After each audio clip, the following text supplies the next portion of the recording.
everybody? Welcome to the stream. Sorry I'm a little bit late there. Family always first, everybody. One of my daughters needed my help, and I had to help her first, all right? Hope you guys understand. Family always first, everybody. Make sure to put your family before all other things, so they feel like they can rely on you when they need you, all right? I hope you guys have a great holiday season. We're here of course, as part of Fallout for Hope. Boop, there we go. Right over here. We're going to bring all of you guys in here as well. Right over there and right over there. Of course, we're going to get back to some Fallout 4 for charity. I've been streaming now for 21 days in a row, so I wasn't here earlier. I got up and I was like, nope. It sucks getting older, everybody. It so sucks. You just want to get up every day and spend all day doing what you love to do, but you just don't got the energy anymore, I tried to go start some towels downstairs, and not only did I forget to go get the towels out of the washer and put them in the dryer, I forgot I was doing the towels. That's what's really scary. I forgot I was even doing them, everybody. My alarm went, I set an alarm for the towels. It went off, I turned it off. I didn't even realize I was timing the towels. I forgot. Yeah, it sucks. Well, at least I still know who I am, and I know I'm supposed to be here streaming, so at least I know that. But yeah, we're going to get into it, everybody. Now we're going to do a little bit more advanced stuff. We're going to go ahead and work on our Red Rocket build today. We're going to put our founder, I think it's AMZ is the founder here. Let me just make sure before I screw up. And I got it written down. Yes, AMZ is the founder of Red Rocket. So we're going to go in there. We're going to tear Red Rocket down. We're going to rebuild it. I'm going to show you a bit on how to set up some defenses and what the heck these logic gates are all about, everybody. Now, I'm not going to use fancy schmancy words and act like super intelligent. Look at me, I'm so smart. I'm going to tell you the nuts and bolts of what it does and why to use it and how you could use it in your builds as well. It's actually used in computers. Logic gates are used to basically run power or run simulations and things like that. I've seen amazing things done, like whole entire pianos that people have set up, and amazing things like that, and passwords and things of that nature. But we're not going to do all that advanced stuff. We're going to start with the basics, right? What is a gate for? What's the basics of it? And then how can I actually use it for something? I can tell you what it does, but that doesn't help you, everybody. I hate when people do that. They're like, this is what it does. Okay, but what do I do with it? That's why you watch my stream, because I'm going to tell you what to do with it in a nice way, not in a bad way. I'm going to tell you what to do with it, and I'm going to show you how to use it in your camps, and it's going to blow your mind, everybody. It did when I first figured it out long ago. It was pretty fun. Test and retest. That's what I do out here on Startup. Now, put a 1 in the chat if you can see and hear me, everybody. I always forget that part now. I used to do it every time. Now I forget. Thank you. That's Mr. Non You for coming in and helping me test out. And here, I always test to make sure that thing is working. That's why when I say test, that's what I'm checking down there to make sure that's working. It's happening. Yes, I'm here. Here I am, everybody. Feeling much better after I rested up a bit. I wasn't going to be doing anything, everybody. I tried to get up and the whole room was like, whoosh. And I was like, nope. Laying back down. I had to run my daughter out earlier today, so that kind of interrupted my sleep. I don't know if that was it or just, I've been putting a lot of pressure on myself. Okay, come on, you can do this. 24 days, bro. 24 days. Come on, we got this. We're in the final stretch now. Just did it here just to get up out of bed about an hour and a half ago. I was like, okay, come on, we got this. Let's get up. Let's get ready. Let's get this going. So just kind of using my mental power to get me up out of the bed. Because we got to finish this off and finish this off strong, everybody. That's what we're going to do. We're going to get this going. So we're going to throw down. Sorry, everybody. I missed out on Fallout 76. Always a bummer when I miss out. I have the greatest time running with the crew in 76, everybody. Eyelash. Running with everybody in 76. Super fun. We'll try to get back to that tomorrow, 1 p.m. Eastern Standard Time, and get that going on.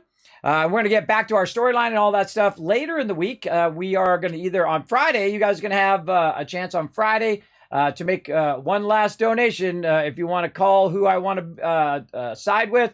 And if not, then I'm just going to go ahead and make a choice. and go down that line and see what happens. All right, that's Mr. Nod, you again in there bringing that Kismet lurker love train. I love it when he puts the lurk at the end. That's cool. Then Paul coming in as well. We got Valric coming in. Hello, hello. Using the Kismet wave. I love that animation. So good. Rotisserie G bringing the love. Caveman Mox backing me up in the chat. Make sure to show some love for Caveman Mox as well, everybody. He's backing me up. My awesome mod. And also the winner of those headphones as well. I hope you get those headphones soon. Make sure to let me know when you get those headphones. And also make sure to do a shot of it on the Discord. All right, lots of ones in there. Thank you very much. There's AMZ right there. Look at that. Already doing the retweets. Already getting going. Now, shh, everybody. Don't tell anybody. We're doing some bonus, secret, double secret probation giveaways. Who knows that reference? Double secret probation. Who knows that reference? Let me see in the chat. Come on, somebody's got to know that reference. I do a lot of movie references up here. That's an old movie too. Old movie, but still a fantastic movie. What's that? Name that movie that double secret probation comes from. That's still a classic. That's from my day, everybody. Way back in the day. Way back in the day. Nobody in the chat? Oh, yes, with the double peeps got it right there at the same time. Nice job. All right, I'm going to give you double the caps for you guys doing it at the exact same time. Nice. Yes, Animal House. That's where the dean goes there on double secret probation. Oh, bad. That's too funny. All right, everybody, here we are over here. We're by the Tower of Hope right now. And again, we're going to run over to Red Rocket. We're going to get that going. Oh, meant to hit the escape there. There we go. We're going to get that going. I say we just dive right in and get it fired up. Let's go.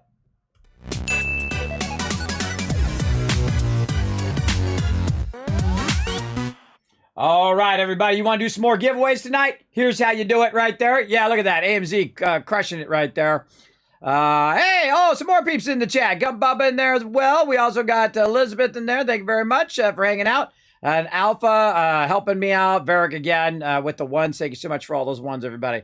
It does help me a lot in the stream. I appreciate it. And that's why I also have those sub commands as well. If it goes off the rails, if I start squirreling like I did the other day, way too much, you guys just keep me on track, all right? But if you go out and retweet right now, everybody, what I'm going to do is I'm going to give you 10,000, which is 10 times the amount I normally give out. We're going to do that for every 5. Whoa, geez. Oh, God, scared me. Thank you, Caveman Mox. I didn't squirrel that time, but you scared the heck out of me.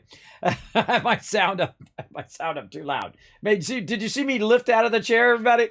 You got me good on that one. I hope you clip that one now. Clip that one. That's a good one for a clip. All right, let me catch my breath. All right, everybody, go out and retweet right over there. If we get 5 retweets, we're going to give you 10,000 caps. I'm going to give you for the first 5. And since we have Caveman Mox in here, he's then going to be eyeballing it all night. So if we get another 5, we get to 10. He's going to give you another 10,000. We get to 15, we're going to give you another 10,000. And if we get to 20, we're going to give you another 10,000. And that's going to unlock the next giveaway. And I'm just going to start firing that off. All right, 5 more random game codes up for grabs. Now, I've given over 140 giveaways over the last 21 days. I think it's actually more than 145 giveaways. I don't remember what it is. It's a lot. So we can unlock some more with your guys' participation. Work together in the chat like we do in game. Work together as a team. Okay, let's get into it, everybody. Now, again, check out the awesome Tower of Hope. Now, I'm going to show it every time I come in. I'm very proud of this build. I think it turned out awesome. Of course, built by you guys right here. Of course, look at all your names on the side of there. Look at that. Look at that soft touch now. Oh, okay. A little over touch there. But there we go. Yeah. Cool stuff. Now, of course, those are all the donators, to St. Jude's. If you donate more than $15, you'll get your name up there on the Tower of Hope. You can also, become a founder of different settlements, and you can even rename the settlements. And I'll put up a big sign that says Wonky Town or, Funky Town or whatever, whatever, funny name you can think of that, of course, is PG-13 and not up. Okay. Or we could just stop playing Fallout 4. We could do that as well. I guess we could just reload that back up again. Try that a second time. Very rarely does my Fallout 4 crash, everybody.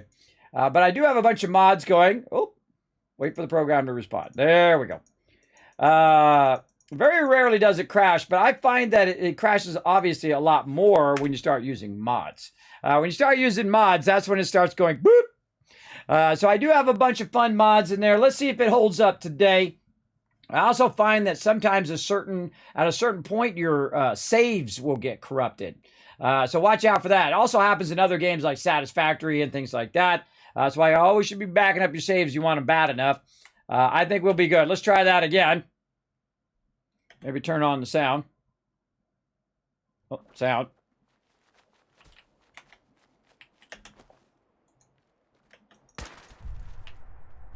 Making sure my sound's working. All right, there we go. All right, now here we are at Red Rocket. Now we got some stuff to do. So always mission number 1, tear everything down that you're not using. Now before I get all into building and doing all of that stuff, there's nothing suckier than watching someone play in the dark or build in the dark. And I'm going to go ahead and forward time here. Right over here. Like I saw. Till the sun comes up. Good enough, good enough. That's an awkward position there, Dance. That's an awkward stand. Don't stand so close to me, Dance. That's awkward. All right, speaking of Dance, I'm going to probably have to get rid of him, too. Ready. Talk. There's still that off-the-record matter I'd like to discuss. Do you have time now? Maybe later. Maybe later. Very well. I suppose it can wait. All right. All right, come out here, Dan. Hold on, Dance wants to have a moment first. Come here. Hold on. And stand still. Hey, you point, I shoot. Paladin. There's still that off-the-record matter I'd like to discuss. Do you have time now? Visioner in the background. Go ahead. Absolutely. Go ahead. Thank you. This is difficult for me to say, so I hope you'll bear with me as I try to get through it. When you were first placed under my sponsorship, I had some serious reservations about You mean yesterday? Despite all that, this has turned out to be a rewarding experience for both of us. At this point, honestly, I don't feel like there's anything else I could teach you about being a Brotherhood soldier. Hey, Brando. Hey, Foggy. It's apparent from your attitude and your actions that you intend to keep those ideals close to your heart. I'm flattered to hear this, but I feel like there's more. There is. I'm just not very good at these sort of things. Let me start at the beginning. I grew up alone in the capital wasteland. Spent most of my childhood picking through the ruins and selling scrap. When I was a bit older and had a few caps to my name, I moved into Rivet City and opened a junk stand. While I was there, I met a guy named Cutler. We got along pretty well. Watched each other's backs and kept each other out of trouble. When the Brotherhood came through on a recruiting run, we felt like it was a way out of our nowhere lives. So we joined up. I'm glad you had greater ambitions than just selling junk. Once I saw what the Brotherhood had to offer, there was no comparison. Anyway, about a year after we were posted to the Prydwen, Cutler vanished on a scouting op. It took some convincing, but I was able to persuade my CO to let me assemble a squad and search for him. It took almost 3 weeks, but we tracked his team down to a super mutant hive. Those wretched abominations had slaughtered everyone but Cutler. He should have been so lucky. The mutant bastards used their FEV to change him into one of their own kind. He wasn't Cutler anymore. It was my duty to put him down. Oh, that's messed up. I forgot that part of Paladin Dance's thing. Ah, that's messed up, man. You gotta put your own friend down. You did the right thing. It's what I was taught. I don't know if it was right. Ever since Cutler died, I've seen other soldiers come and go. Some were brave, some were honest. Hell, some were even downright heroic. But I'd never considered any of them to be a good friend. A friend like Cutler was. Until now. It's a good feeling, but it frightens me all the same. Having a bond with someone, then losing them. It changes you. I don't want to go through that again. That's true. Now, I don't flirt with the dudes, but hey, to each their own. I'm all about the ladies, but you can if you want. It'll never come to that. I promise. Even though I'm well aware that you have no control over it, I appreciate the sentiment. I just thought you I don't judge. Know how I felt. If you feel that I've overstepped my bounds, I completely understand. Whatever the case may be, I appreciate the fact that you took the time to listen. Hey, no problem, Paladin Dance. Again, the fact that we know some stuff that's coming up, everybody, always makes me think that maybe they finagled you to get in with the Brotherhood. I don't know. It makes more questions than answers, is what I've said. All right, now that we've had a little more. Oh, yeah, that's right. I was going to send. Where'd he go? I was going to send Paladin Dance out here because there's going to be nothing in my way the whole time. Paladin Dance. What's the matter? Well, now that we've had that heart-to-heart talk, get out of I here. think it's time we split the team. Affirmative. I'll see what I can do to make myself useful while you're gone. Ad Victorium. Ad Victorium, Dance. All right, Sanctuary you go, bro. Luckily, it's nearby. He can just walk right there.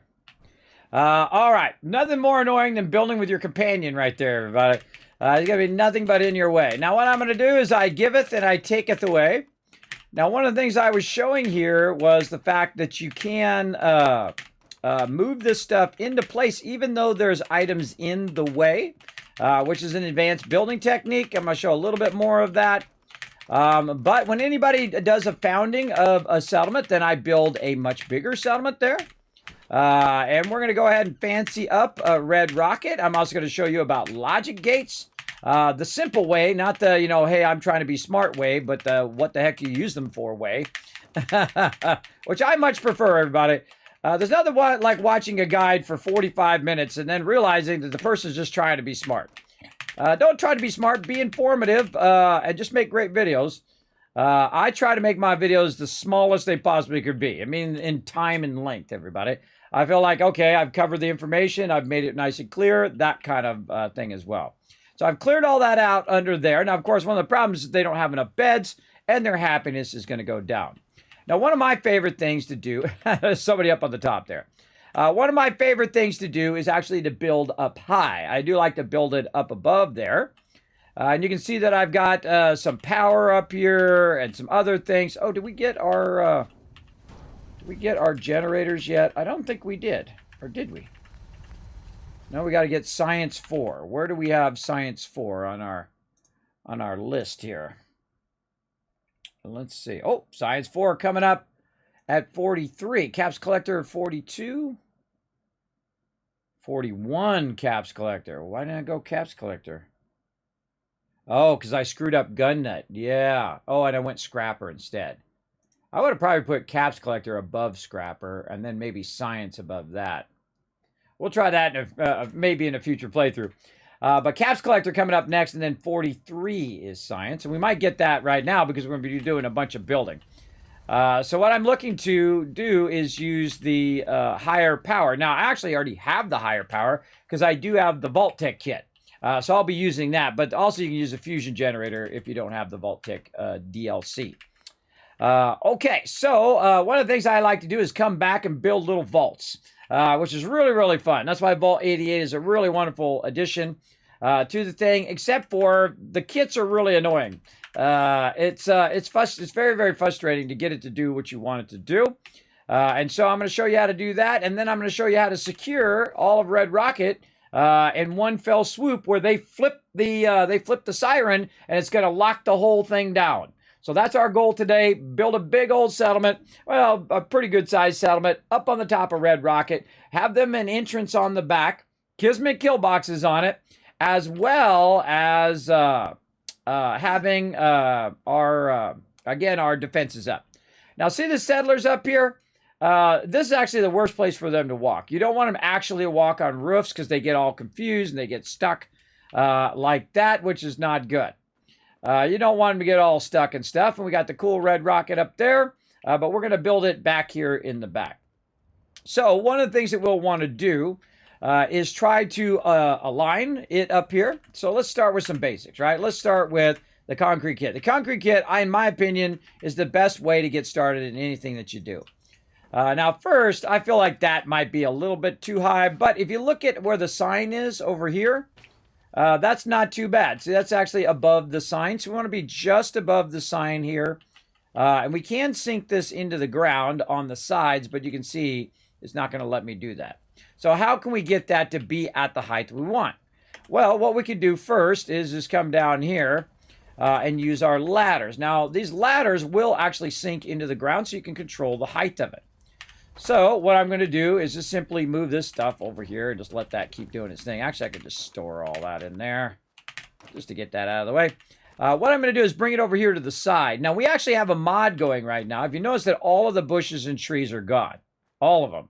Not just the ones that you can scrap, but all the other stuff has been taken out because we're using a super clean version of Sanctuary and a super clean version of Red Rocket. So that kind of clears that stuff out. Now, what I'm going to do is go ahead and put 2 of these here. And I'm going to hold down E, and that's going to allow me to move both of them at the same time.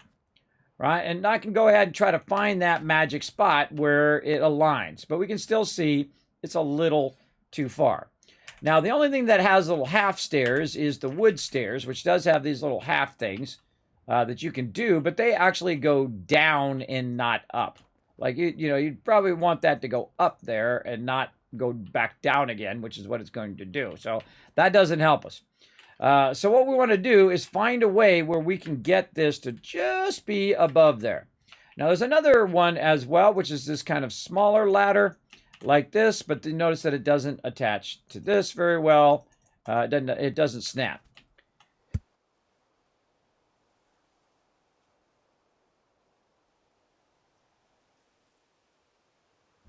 Every time I stream, right? Don't sneeze all day long. Second I start to stream, sneeze fest up in here. All right, let's get back to it. So the ones I like to use are particularly these shack stairs. And I'll show you why. We're going to hold down E. We're going to move them closer.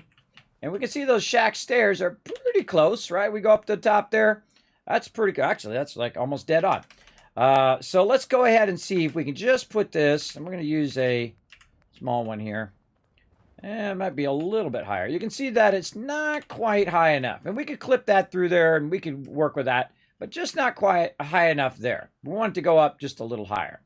So what we're going to do is actually bring it down lower. And you're like, Kismet, that makes no sense. Oh, it'll make sense here in a minute. Sometimes you do the opposite of what you really want to make it do what you want, right? And you can see also, again, that this is not letting us do this, right? Attach that to the end. So what we're going to do is actually attach another one of those there. We're going to hold down E up a little bit high, and then we're going to move this back and move it down into the thing, right? And we want to try to line it up, square it off to the building as best we can. And you can see that now it actually went down. Ricky. It actually went down, and then it also is now higher than the Red Rocket, but still a little bit more down, right? So hold down E. Move it back down. Again, try to square it up as best as you can. And again, we're down just a little bit more, maybe some more here. Let's go. Way back down. You can actually use the rungs of the ladder as a measurement point as well. Now, of course, you got to watch out. Now, if you put it down too far, what's going to happen is that one's going to be way in the ground. I actually should grab it from up here. There we go. And try to put that down. Nope, not going to let me get it there. Maybe another rung or two. It's going to let me. Yeah, I think that's about as far as it's going to go right there. Yeah, that's probably... Oh, there we go. Perfect. All right. That's exactly where I want. Just above it. Right there. And then again, we'll just test it by putting our thing there. We'll jump down. We'll take a look. Oh, perfecto. Perfecto. Okay, now, is that lined up to the side here? Let's see. Is it kind of squared off? I feel like it needs a little bit more love. All right, let's hold down E. One of the most annoying things is when it does that, when it skips forward like that. I can't stand it when it does that. I don't know why it just doesn't stay in the same spot. See that? It'll drive you insane, everybody. I don't know why. I have a tendency to stand back and then try to do it. It seems to be a little bit easier. I don't know. But it just doesn't make it easy for you to go and grab it and then realign it and do all the stuff that you want to do. It's got to go back just a little bit. See? Yeah, it does that. Oh, so frustrating. So frustrating that you have to kind of redo it every time. Resync that back down. All right, how are we looking? Looking good? It kind of has to go like that. A little bit left. So we'll grab it from the front here. Hold down E. It'll skip forward. We'll use our scroll wheel to go forward. And it's got to go a little left. And let's see how that looks. Again, I'm looking at the line of this to the line of that. Still needs to go left. See, the hardest thing is getting it to do what you want it to do. And using your scroll wheel is what really helps me. I scroll it forward, and then I just keep fuddling with it, everybody. And that's what you got to do. You got to fuddle with it to event. God, still not. You got to fuddle with it to get it to do what you want it to do. I just keep moving it left, and it just keeps... Oh, okay, that looks like too far now. No, actually, that's not bad. And again, I'm looking at the line of this versus the line of this. Ah, yeah, a little bit back to the right. All right, a little bit back to the right. Scroll wheel forward. Just ever so slightly like that. Yeah, like that. That's good enough. Okay, now what we want to do is utilize that to snap our base to that, right? So what we're going to do is we're going to start with some pieces that we're actually going to take out later. So we're going to go ahead and try to snap this concrete piece right to this. And we can see that it doesn't want to do that, right? Maybe a floor will snap to that. Ah, now we're getting somewhere, right? So we're able to snap that floor to this, but the other floor is going to be kind of in the way. Now, how do we go from this to the vault-tec kit? Well, the kind of universal piece that I use all the time to transfer from one kit to another would be the atrium floor, because the atrium floor actually snaps to the concrete floor, and the concrete floor snaps to the wood floor. The wood floor snaps to the steel floor. You get the general idea. Hey, it's M-Town, exactly. And so basically that's what we're going to do. So we're just going to go ahead and utilize that stairs that we used to go ahead and now set ourselves up a nice little settlement in here. And you can see that it's fairly well centered. I mean, I could move it a little bit more if I wanted, but I kind of dig that. We're going to go with that right there. So there we go. So we just built a nice little part here on the top that we can now just expand out. Now we can put supports under it and all of that. I suggest doing all that stuff much later, everybody. Do that much later after you kind of got an idea of what you want first. Because don't worry, she'll be fine.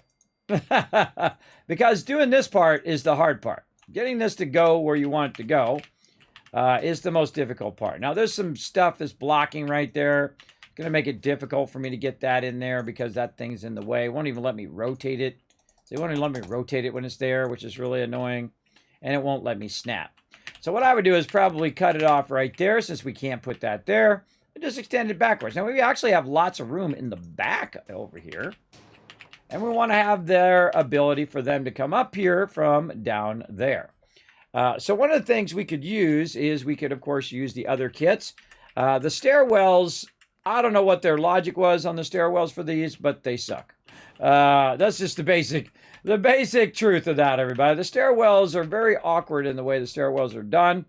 You got to put that piece down and then try to snap it to that piece, but it doesn't snap to the other piece that's underneath it. So what I do is sometimes I just make it up myself like that.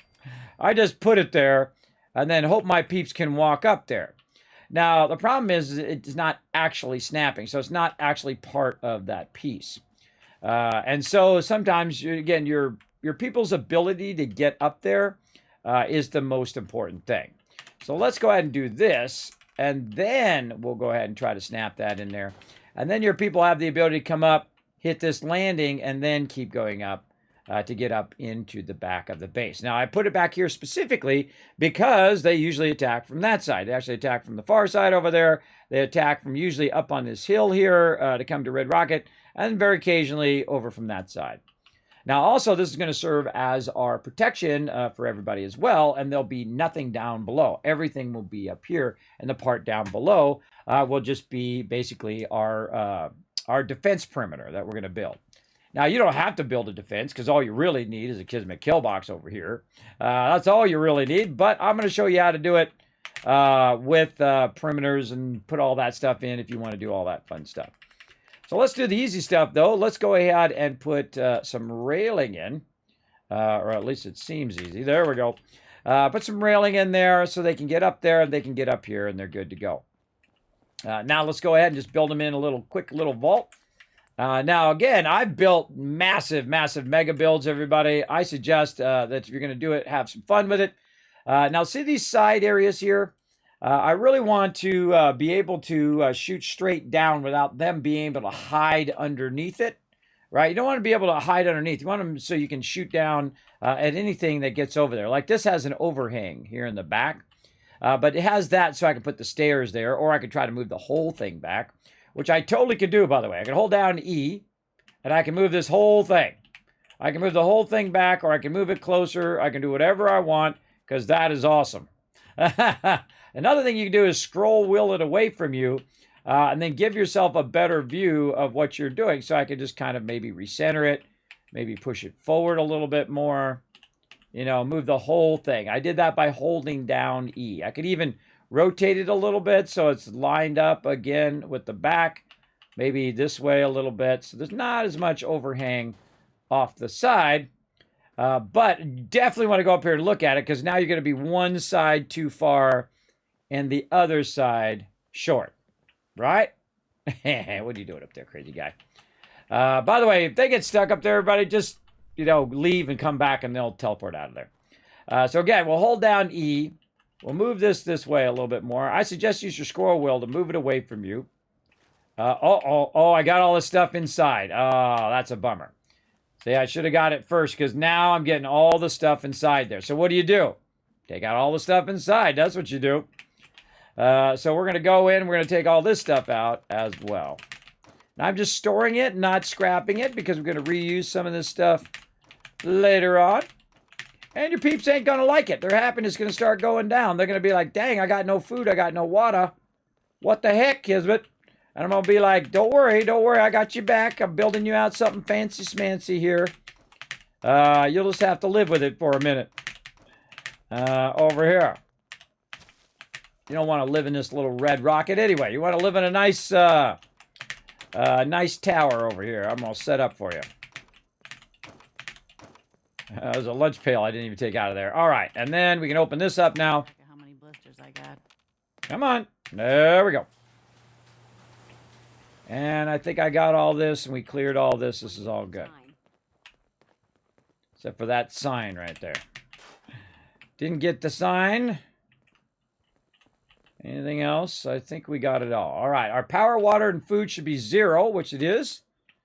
And we're looking good. Okay, now that I moved that stuff out of there, now I can try to better align this. Now, the trick is to back as far away as you can when you're doing big stuff. Hold down E, and then try to work it, right? I try to aim down, or when I'm trying to select it, I try to aim high. I hold down E up high, and then I scroll wheel away, and that just allows me to do it a little bit easier. Now, because I'm doing this, it's also going to be up just a little bit higher as well, and sometimes my people might get stuck under there.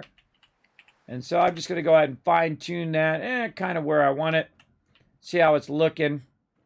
Should be fairly even on both sides, so there's no overhang. That could go a little left. Yeah, definitely a little further left. Okay, now I'm going to actually grab it from this way, hold down E. And then try to see if I can see out where the center is.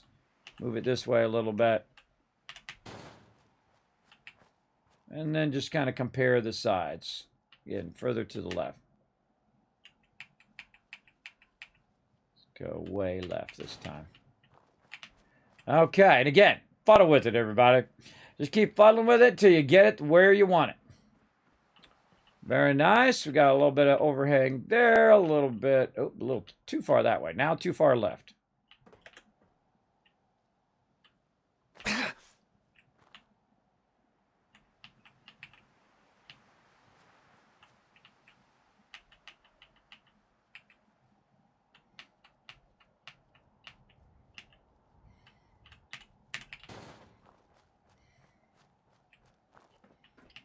And you're going to go back and forth until you get it right. Because very, oh, and it's off a little bit too. It's off a little bit to the right. You're going to go back and forth. And that's because when you pick it up, it just doesn't stay where it is. It doesn't just pick it up right there. It moves the thing, and then you have to move it back into position. It's very frustrating. See, it actually, see how it offset it? It didn't leave it in the position in which I had it before. That's very, very frustrating. I got to turn it a little bit left, too. Very frustrating and when you're trying to align things to each other in there. But, you know, you just got to go with what mechanics you got. Go with what you got.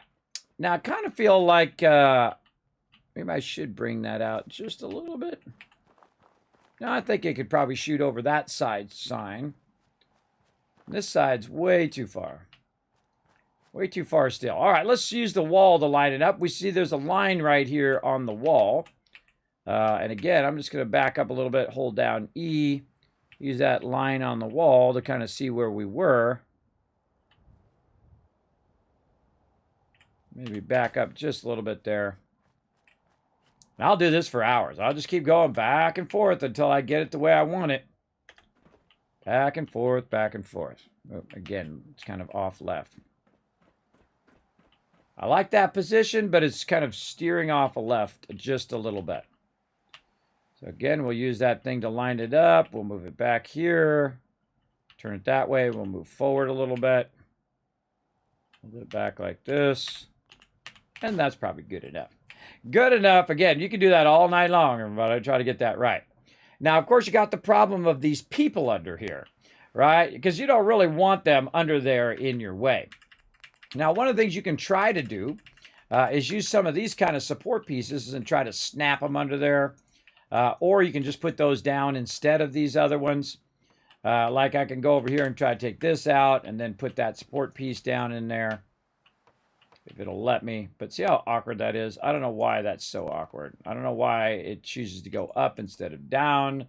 Again, I feel like the snapping really, especially in the vault-tec kit, needs a lot of love. Now, if I'm down here, by the way, it has a higher chance of snapping how I want it to snap. See, like that. And then this one over here. And then we take this one out. Now, what we did is we basically lined up what we want. And then what we're going to do is we're going to use these to basically snap all this other stuff in. So now we're going to try to get this one in here. Now, of course, we got this dude in the way who's not helping.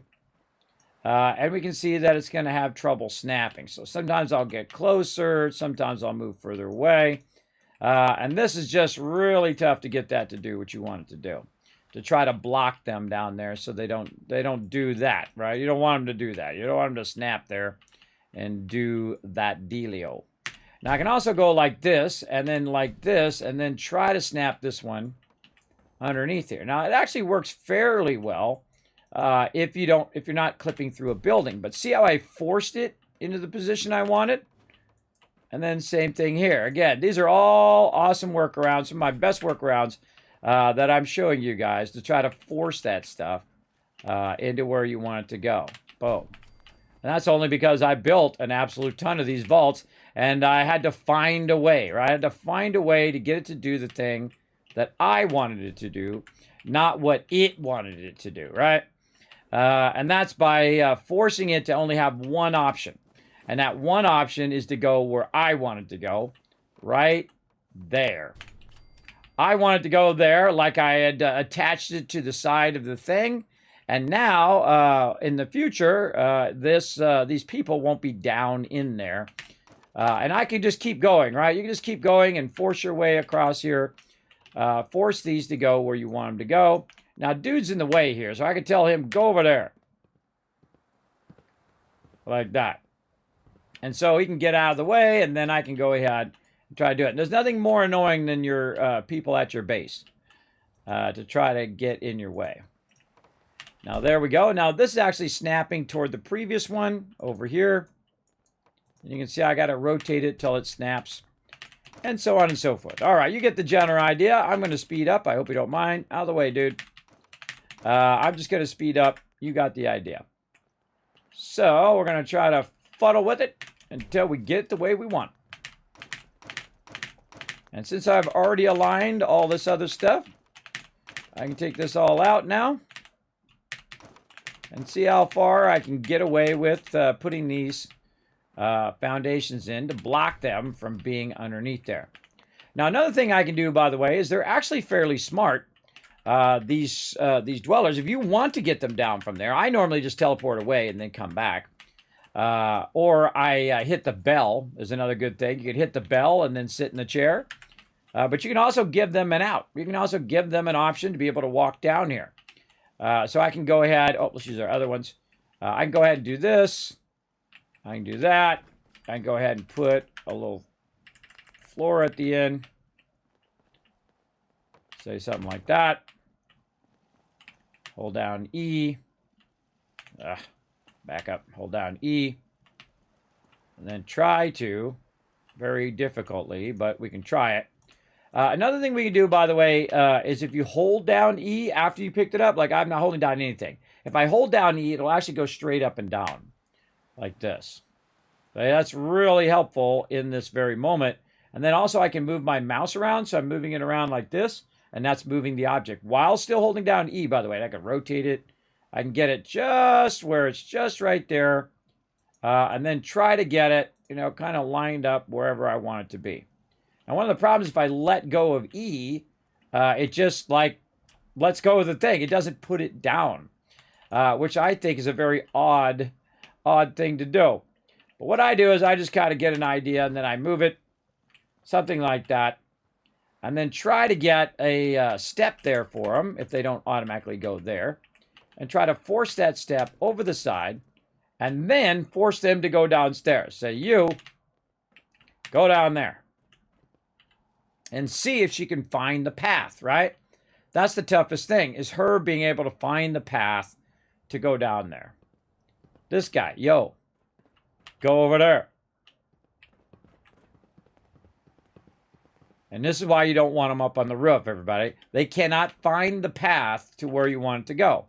Now, another great trick also is I find that the actual ones with platforms are a lot better. So we'll store those, and so we'll use our platform ones, right? We'll get those right there.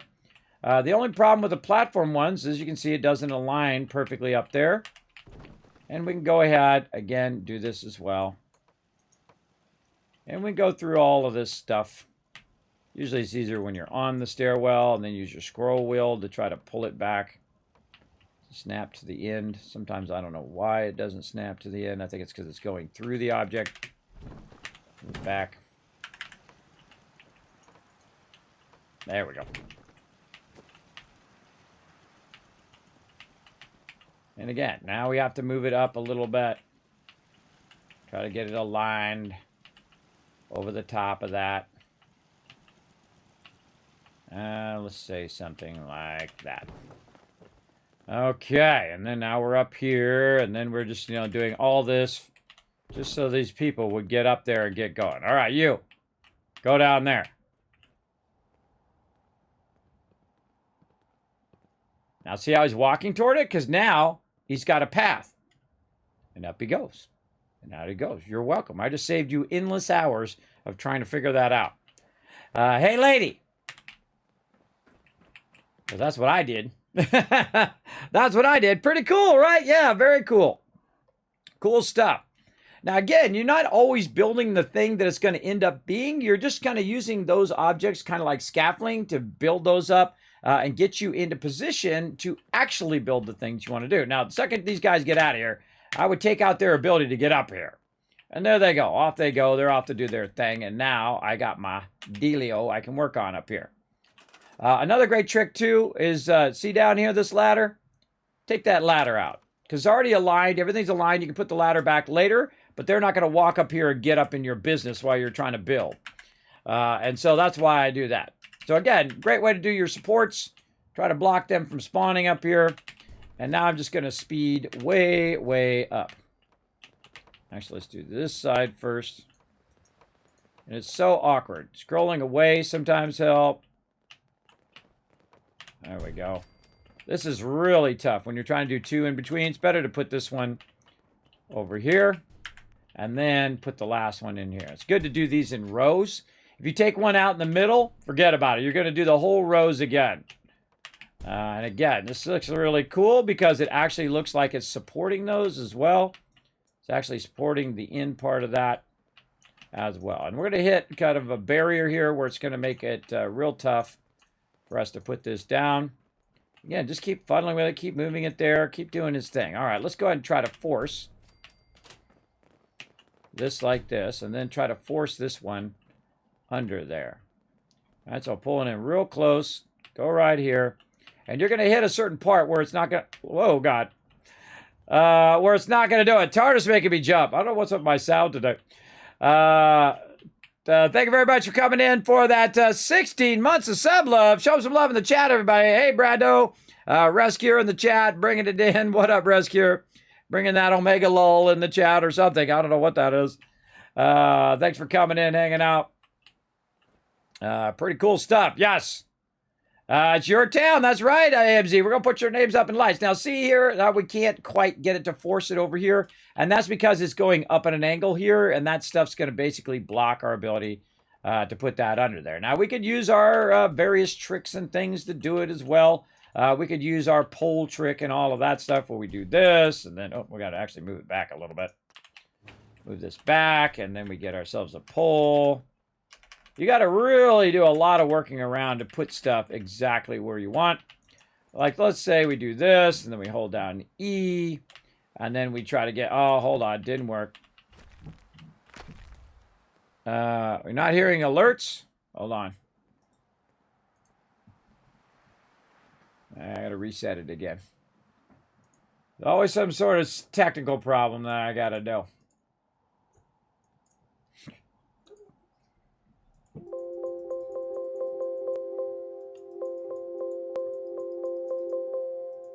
All right, let's try it again. All right, put a 1 in the chat if you can hear the Kismet love train.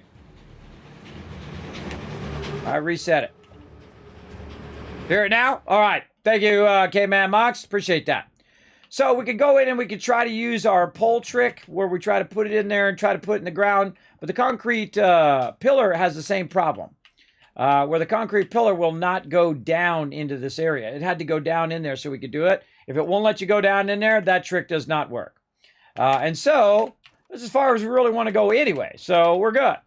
And if we want to go further, again, we can always just utilize our vault-tec kit and put down our various floors right here. Now, I'm actually just going to do the center. Like this.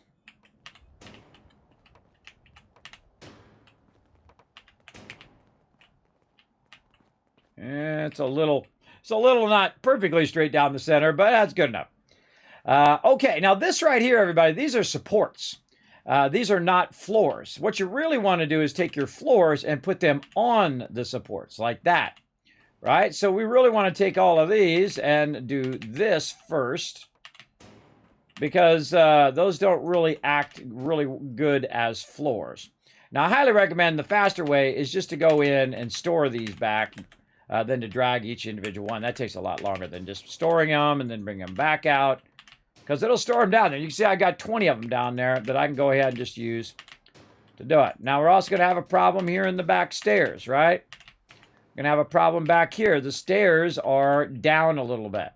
Now, the real test is to run somebody up here and see if they just step over those stairs and see if that's an issue or not with that being elevated.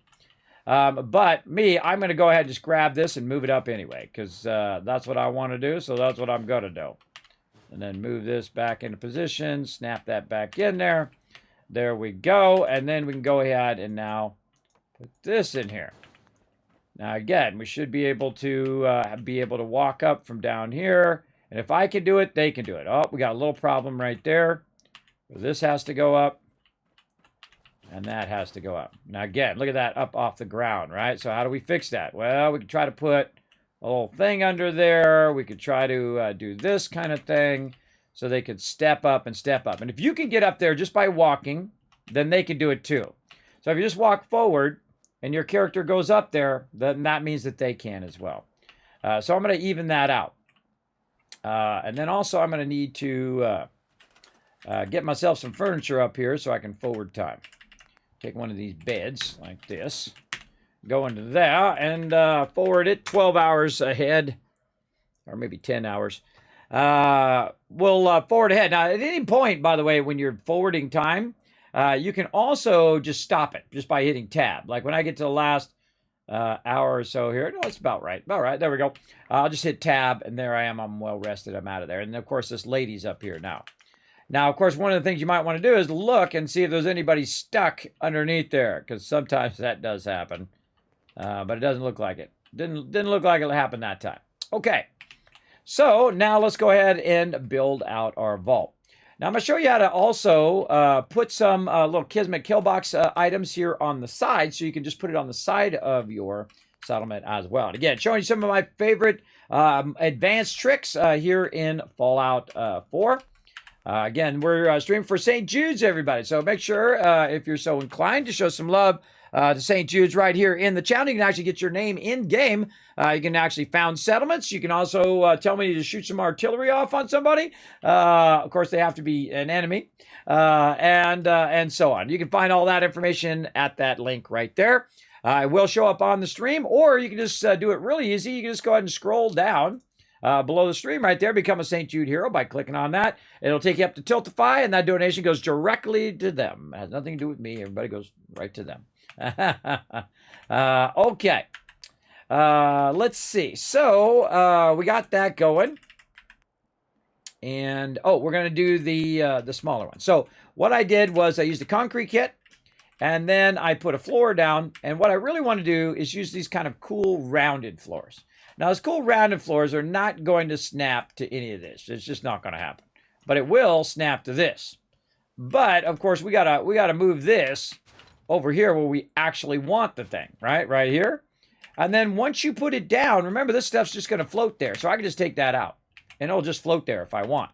But, of course, we wanted to make it look legit, right? So you can just go ahead and combine both the vault-tec kit and the concrete kit. I know, pretty cool, right? Pretty cool. So we can do that, and of course we can do the same thing over here. Bring out the concrete floor again, like this. And just kind of attach these to the corners. Just for funsies.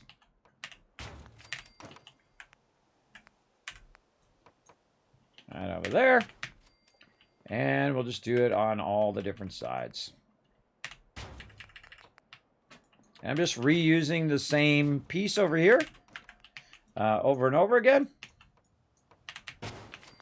And then over here, this is going to be a problem. I'm not able to really get that going on there. But we can do some fun stuff back here in the corner, or just however we want. And just build a very, very large Kismet kill box. And one of my favorite kill boxes to do is through the really far in the back item way over here. Right there. It's one of these tall things right here, by the way, which will snap to this right here. So you can put it up nice and high, or we can just kind of put it in the back, say in the back corner over here. Right here is a good spot, right? Nice flat spot over there if it's going to let me. It's being awkward. All right, well, not flat enough. How about over here? Let's make that do what we want it to do. You ready? What we're going to do is go ahead and do concrete floor. We're going to do this. We're going to tell it to be, I don't know, down in the floor a little bit there. There we go. Then we're going to come back, and we're going to try to snap that piece to this piece. Now, see how it doesn't snap there?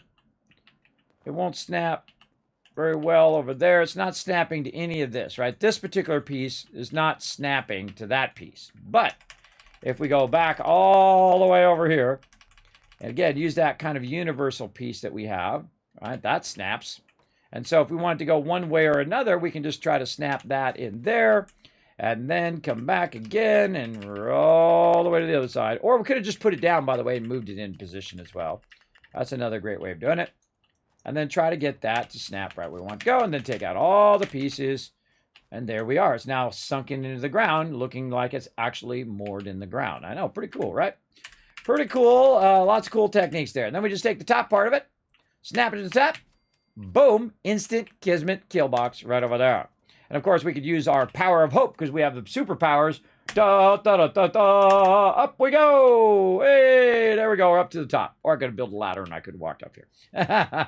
We're just using a little bit of our superpowers brought to you by the amazing peeps in the channel. So there we go. You built your first Kismet kill box at 76 today. I was so proud. Way to rock it. That's how you do it. The best protection in the wasteland. Of course, the Kismet kill box. And we're going to make a nice fun one right here. We're going to go ahead and do a heavy machine turret. Which one's this one? This one's going to be a Mark 1. And we'll put it right over here in the corner. Like this. And then over here. And so on. Oh, that one's sitting right on the edge. Yeah. You get them to sit on the edge like that, everybody. That's the best because they'll have a higher field of view to shoot straight down. So you might put them down and then kind of nudge them around a little bit. Yeah, there we go. Nudge them around a little bit, rotate them a little bit. Doesn't matter. They'll turn the direction wherever those baddies are going to be. So try to get them on the edge. Now, anything that shows up down there, over here, or anything that shows up even really far away, these turrets are going to absolutely annihilate it. Now, I happen to have one over there, too, so it's like a crossfire will happen between both. So if they're on the bridge over there, this one will actually shoot all the way to the bridge and beyond, and that one will shoot all the way to the bridge and beyond.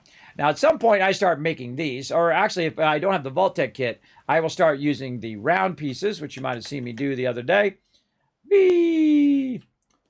These round pieces over here, and then I'll use the concrete kit and just kind of moor it in the ground and then put the turrets up on there. So lots of fun ways you come up with your own unique Kismet kill boxes. I've also just put them on the side of the thing where you just kind of put your turrets like right here, just on the side of the top of your base. That works as well. I do like them to kind of poke out a little bit though, so they do have good shot position. Something along that line.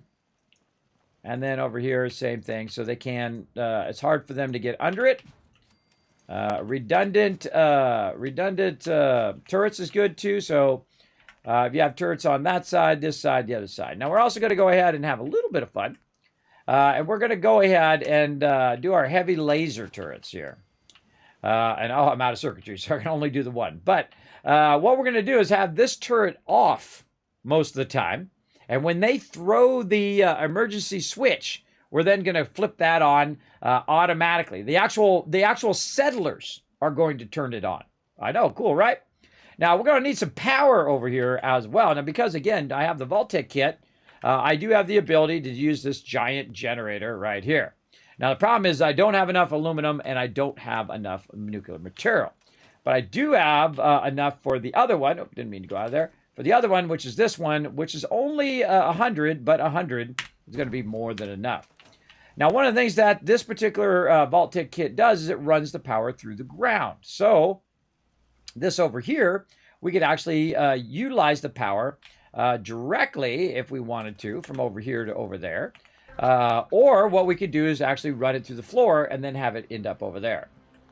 Now, one of the problems when you put stuff down by the vault-tec kit is if you wanted to put some walls down there, well, you're in trouble. Because the walls are not going to just, pop into place like you would hope they would do right there all the time. Now, in this particular case, they do. If you notice also that these walls actually are interior to the wall, so they go inside the wall. And on the concrete kit, they actually go outside the edge of your floor piece. So in this case, it would go that way. And in the case of the concrete walls here, they would go outside. See that? One outside, one inside. So you could double layer it if you wanted to. It's useless, but you could. And it's even better than doing that. Taking that piece out now and using a much more effective piece. One that uses less of your budget, but produces the same result, right? We want to put that in, and I want to have a door, and I want to have a wall. So door and wall, and also the floor in one piece. Well, they just happen to have that. So you just go ahead and scroll your way in here somewhere. I went past it, I think. Scroll your way around in here until you find something with a door and a wall. Oh, I think they have just the door, and then this is just two walls. So like this, we could do two walls like that. Or if we want a door and a wall, we'd probably want to decide which way we want our door to go. I would probably put it this way. That's just I like to put the doors on the sides and not on the front.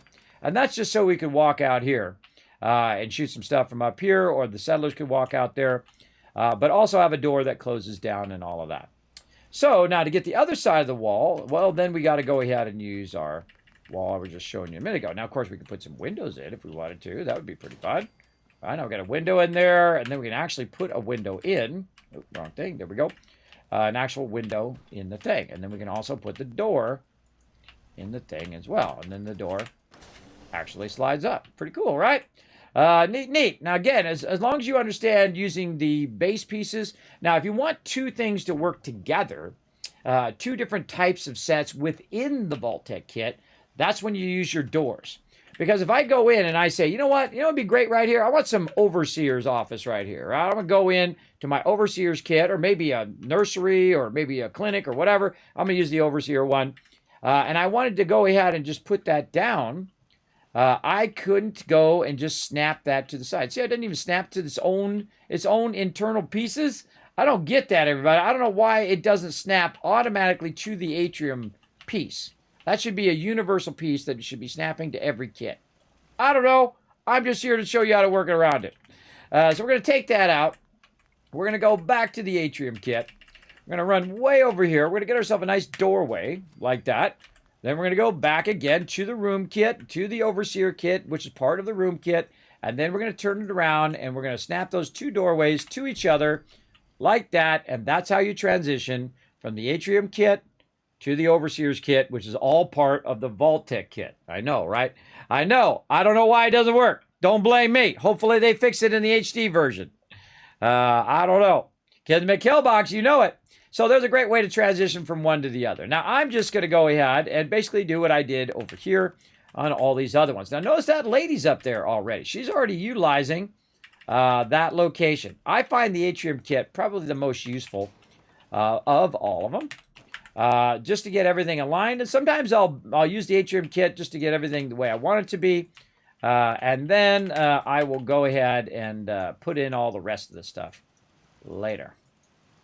All right, very nice. And then we'll go ahead and put in our walls. I suggest to do all of the same piece first, and then come back and do all the other pieces here. And I'm going to go ahead and let them have some nice windows, because I'm not trying to make it where they can't see outside. Now, this is going to be real awkward with that turret there. And you can see it's actually turned the wrong direction. I want to turn the other way and be facing outwards like this. But because it's on an interior thing, that's what it's going to do. And again, if I move my cursor up and down, I can control what direction it goes. So if I take it back out and it snaps this way, I move my cursor up a little bit or down a little bit. See, it works over here. Up, down. Try to get it to go the way you want it to go, but it's not going. It's real frustrating, everybody. It's super frustrating. Okay, so but how can we work around it? Put that one down. Put that one down. Pick this one up. Move your cursor up or down, or scroll away, rotate, try to force it to do what you want it to do, right? I want to see this on the outside, not the inside. The inside, I want it to be like this. Again, it's your personal preference, however you want it to be.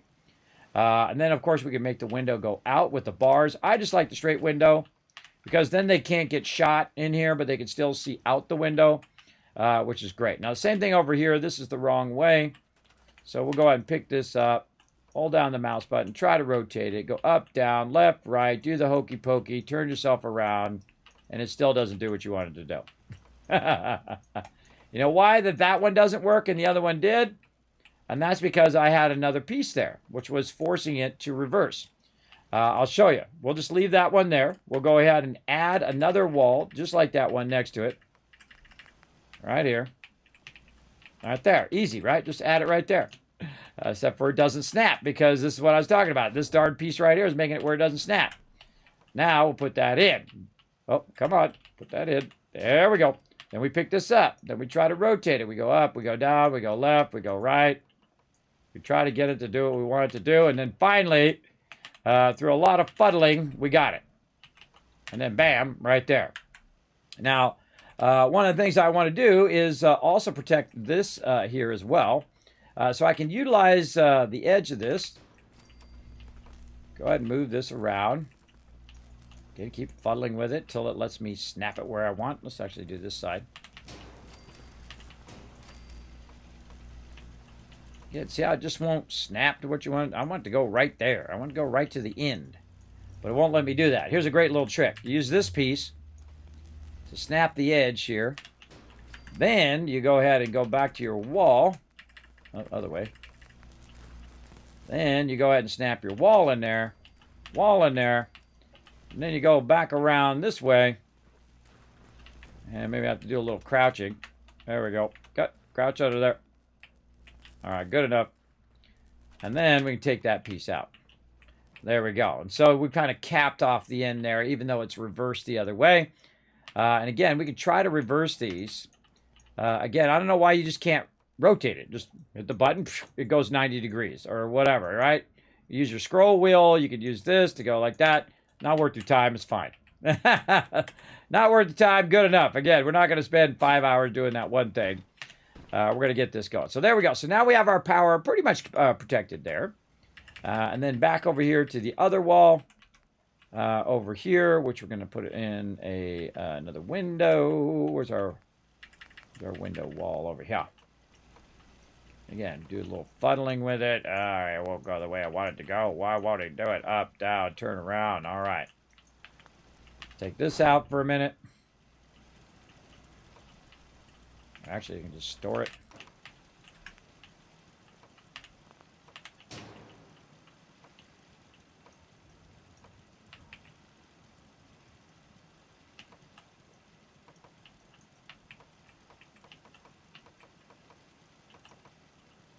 Also, aiming downwards helps when you're aiming at the edges.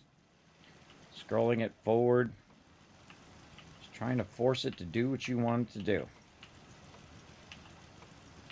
That one does not want to go. All right, I can live with it. Okay, now the tough part. Try to get our power back in here again. Now, when you take your power out of there, you're in for a rude awakening because sometimes it will not go back in. It will not snap back in the way you took it out, right? Why doesn't it do that? I don't know. You'd think it would, right? You'd think it would just snap just the way you had it before. Because it worked before, why didn't it work now? And that's because all the walls are blocking it. And now you got to go back, take out all the walls. Again, build order is very important. The way you build it out in sequence. What you do first, what you do second, and all of that. But no big deal. We can always just take it out and put it back in. Like so. We're going to just do walls.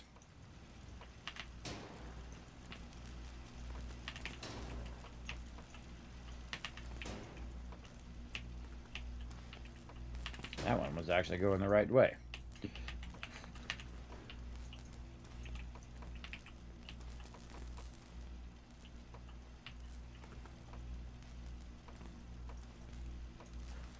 Not want to do it. I'm rotating with the mouse. I'm scrolling it away. I'm going up and down. Oh, well. Again, I can fool with it all day, but I'm not going to do that because we got too much to do and not enough time to do it. Again, we'll go ahead and put this here. There it was. There we go.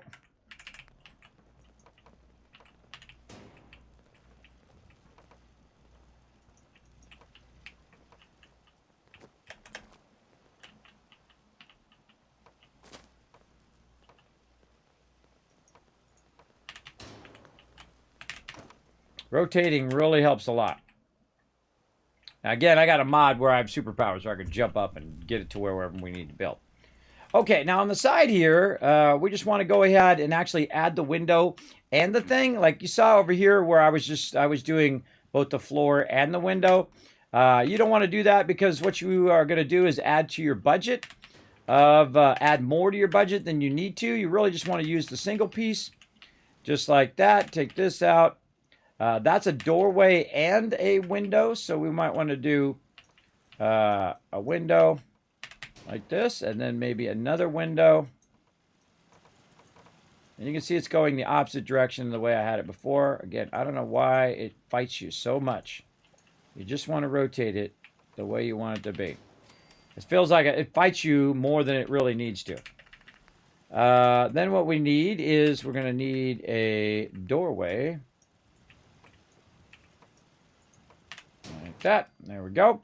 And then the same thing over here, right? Take this out, take that out. And then putting in our windows.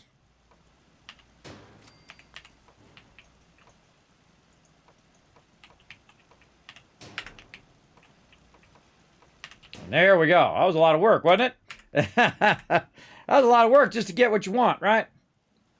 And then same thing here. Again, you can do you can either do the window first or you can do the door first. Really up to you and what direction you want your stuff to end up. Like this, and then we'll put our doors in.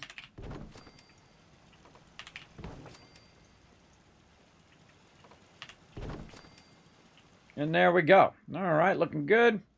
Now, sometimes those doors kind of block your way as well. This little bottom part will kind of make it where you can't get where you want to go. Also, this turret's kind of in my way, so let's move it forward just a little bit. There we go. We need to get out here and get around here and snipe some peeps. Snipe, snipe. We can get that done. Okay. Now, for them to have a house, everybody, so they can sleep, they also are going to need a roof. So you don't want to just put, like, floors up there. You actually want to use the roof pieces because otherwise it affects their happiness. So our roof pieces are like this. Now, we could have also just done the sidewall and then the roof, but we can go ahead and try to put this down. And we can see that this doesn't just go right on there. Again, another little problem there. And we can try to attach this one, and we can try a whole bunch of these. And we can see that these are all ceilings and floors and ceilings. But this is the actual ceiling piece right here. And all we have to do is get one of these pieces going. And then once we get one of it going, we can then just attach all the other pieces to that piece. So let's say take this one out. And then we're going to go ahead and just put in a floor. Right there. And then we're going to put a wall with a ceiling with like this. And then we'll turn it this way. There we go. And once we have one piece, we can then put in the rest of our ceiling. Just like this. Too easy, right? Too easy. I go this way. But again, here we go. Not letting me do what I want to do, right? Not letting me just snap that in there how I want it to be. And again, I feel like this is the biggest problem with the vault-tec kit is that it forces you to build a way that is in a way that's awkward. Right? Like, see, that one works right there. This one works here. This one here not works. Right? So how can we work around it? Well, we can keep fuddling with it until we get it to finally do what we want it to do, right? Just keep rotating it up and down, left, right, do the hokey pokey. You get the general idea. And we can go ahead and get these in. Try to get that one. That one's not working. Okay, that one's working. This one over here, no. This one, yes. Yes. And so really it's our corners, right? Our corner doorways and windows and all of that in the way. So we'll just take that out again. And then what we'll do is, again, just start with a floor. Again, build order, very, very important. We'll start with a floor, and then we'll just do a ceiling. But with a doorway. Like that. And then we'll go back, and then we'll say, hey, we want a wall in there now. How do we get this wall in there? Like we do everything else. We fuddle with it, right? You fool around with it. You try to get it in there. You try to get it to do what you want to do. Take that out. I get it in there now. No. And this is what I was talking about earlier, where other objects are going to block what you're trying to do. And then this object right here is blocking me trying to put that in, and so on and so forth. And again, we can try this wall and try to do that corner wall. Maybe take this out. Maybe take one of these pieces that has this little corner edge. Try to put that in there. That won't even go down on the ground, which is really annoying. But that should be able to go right there. But then we got the top piece. We have to take the top piece out. We got to put that there. We then got to use this to do the wall over here. Try to get that to go in there, and it just will not go, right? Just so aggravating. So aggravating that just will not go or how you want it to go. So let's try something else. Let's take that out. Let's go ahead and go down to some of these pieces here at the end. Or we can go ahead and use other pieces as well. Let's see. So we could use a corner piece there to do that, but it doesn't have a doorway. We got this one. It's got a doorway, but it means we can't do our window. So maybe we want to do our window like this and try to get that in there. But that's not going to go like that, right? You got this kind of problem of that not going in there. So let's go ahead again. Put in our floor. This time we'll try with a window. Okay, now we got window. Now let's try door. No door. Irritating, everybody. So irritating that you don't have something that does it. But if you fuddle with it enough, you screw around with it enough, you might just be able to do with it. It does not want to let you do it. Because what it wants to do is it wants to snap like that. When you really want it to snap like this, you want it to snap into this thing. But what if we take the bottom out now? And then go back and try to do this. Get these two to snap to each other. Still no. Still no. Again, that could just, I mean, because you want to do the thing you want to do, but it's not letting you do the thing that you want to do. And it has to do with the roofs. The roofs are not letting you put that down. And then we try to put the floor back in again. Look at this. We can't even snap the floor back in there again. Because, again, build order, very important. Very, very important. All right, let's go ahead and put this back in. You get the general idea. So what would I do? I would probably leave that open to solve that problem. I would just leave it open. Or you could try to work it in there. You can try to put your door in first. And then come back and do this. It doesn't matter. They're not going to really be up here. And you can try to get this to do what you want it to do. All right, we can't get that one to work. Let's take this stuff out here because it's in my visual way. I can't get that one to work, so let's go ahead and take the power out again. We'll take all of this out. I do that last, everybody. I do that. It's very, very last. There we go. Okay, how about this? Now, can we snap this one to this one? No. Why not? Maybe because the turrets are in the way. Let's take the turrets out. Let's take these out right here. Those ones. Now, can we snap it in there? It will not let me snap it to this. Because what I'm trying to do is snap it to this other piece. So I can get that in there. Okay, what about if we take the door out? Now, can we get that in there? Okay, now that's going in there. Okay, now we want the door. No door. No door. No messing with it. Just rotate it around. And there it is. It's a miracle. Now, I knew that it did that, everybody. But if you didn't know that you could actually do that, you would stop trying. You would stop trying to do it. I never stopped trying, and that's how I know I could do that. And then you put your door in, and then it's actually reversed like this. And so there you go. And you saw how much I had to do just to do that corner.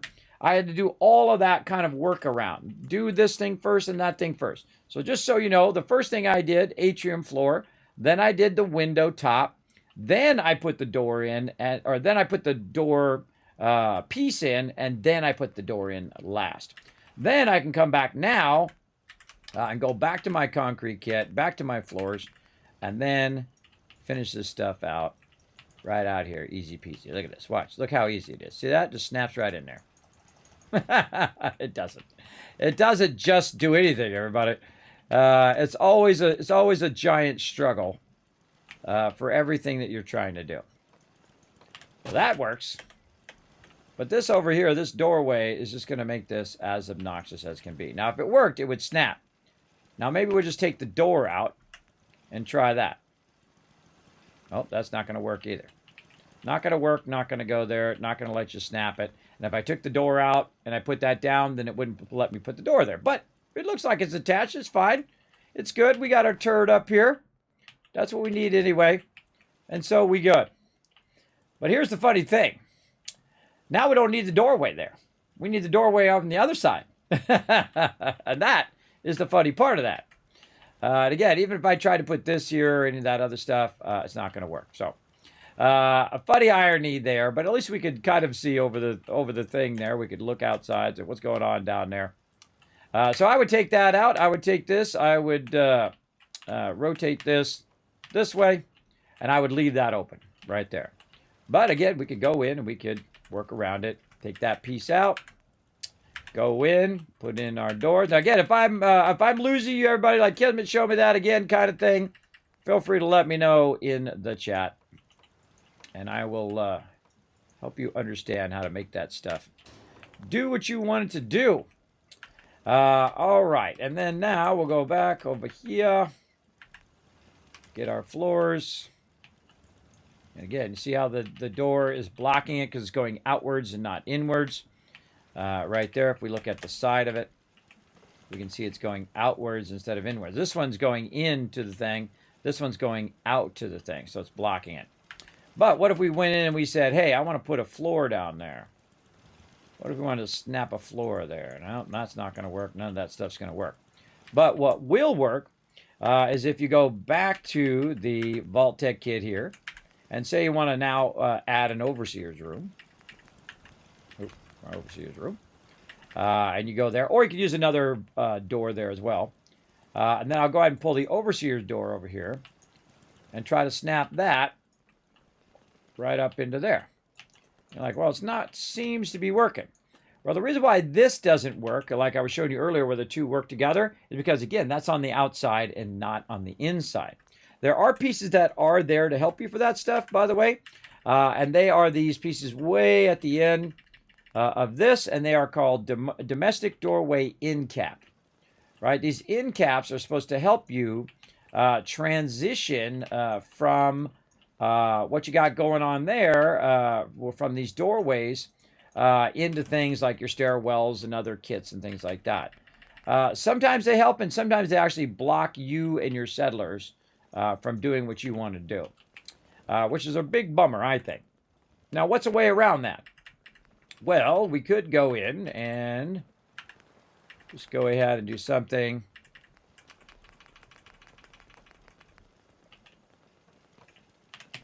like that. There we go. So now, we just use the atrium kit. There we go. To build out a little landing there, and we've kind of worked around the system, right? We made the system now work for us. We got our window. We moved the doorway. We're going to put our door in, and now we have a doorway. We have a landing. We can come out. We can shoot all the baddies. Or we can go ahead and just take this, put that on the edge of this, and GG's all around. There we go. Looking good. Now, of course, we want to get our power back in here again. We want to get this out right there. And I go do that on all the other sides, everybody, but you get the general idea. So I'm just going to go ahead and speed up a little bit. Hope you don't mind. We're just going to go in and fix all of this stuff right here. So again, back to our atrium kit. We're going to go floor first. Then we're going to go ahead and go this way. And go window and ceiling. Then we're going to go doorway. Again, since this piece is in the way, going to make it real hard to do that doorway. I'm just going to leave it open. Over here, same thing. Hope you guys are enjoying this. This is some advanced stuff. I told you we were going to get to some advanced stuff, just showing you how to kind of work around this stuff. Again, very, very frustrating in the long run. We'll take those out. In fact, we'll take this turret. Let's move it over here now. We'll take those out. And then we'll go ahead and put in this case, we're going to do where's our door? Right there. Or actually, not door, window. Window this way. There we go. And then door.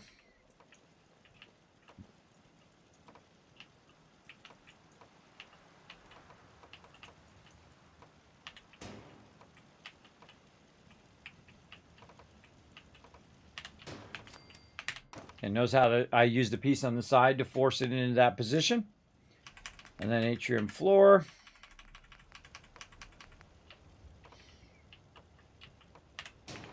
Now, do I really need a door back here? Probably not.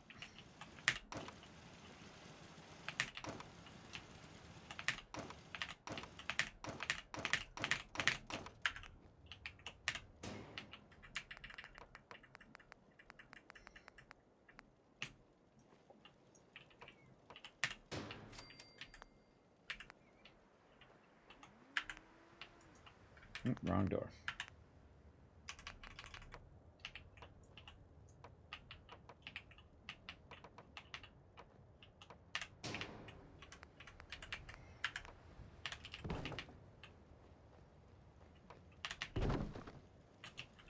Again, just going to go right into build mode. I think I showed you guys all the little tricks there and problems you can have along the way. Now I'm just going to go ahead and fill the rest of this back in. And then this way, I'm going to go ahead and go back here. Keep our walls again.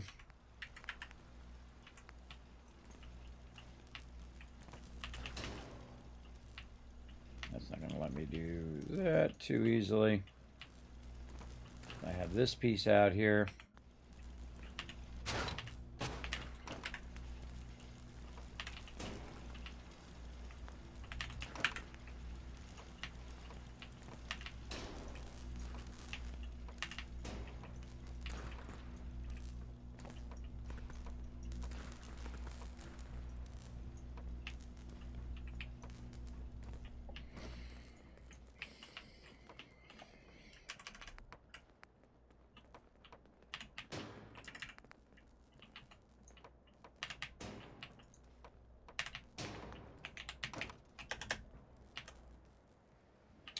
Okie dokie. Now we just need our ceilings over here.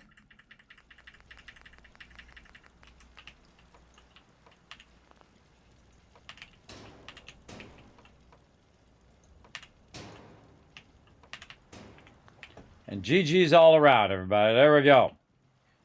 Now I could go in and redo this too.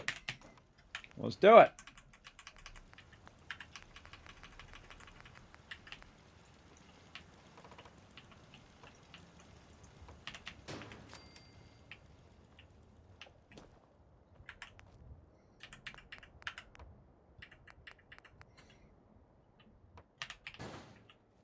Snap that there.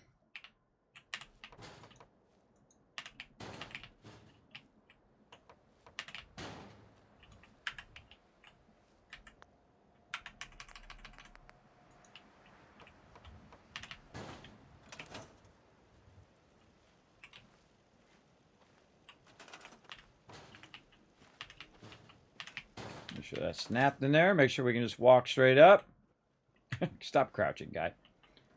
And we fixed it. Whew. Who's exhausted? That's way harder than it needs to be, everybody. But remember, this this game came out way before awesome games like Satisfactory and things like that kind of push forward this kind of building genre. But notice now how I can put that down. See how I can put that down after I put the walls in? Again, build order, everybody. Build order is your friend. Put those walls down first and then put the atrium floors down. We're going to go ahead and put our heavy turrets back out. And we don't really need that many heavy turrets I had out before. That was just for example. And we can put that there. Oh, and we're going to use our electric turret over here. So when they activate it, that laser, the heavy layer is going to come on. Great to put your turret right here. So if they do come up the stairs, well, guess what? They're going to get absolutely smoked. They're going to get smoked by the time they get to that heavy turret.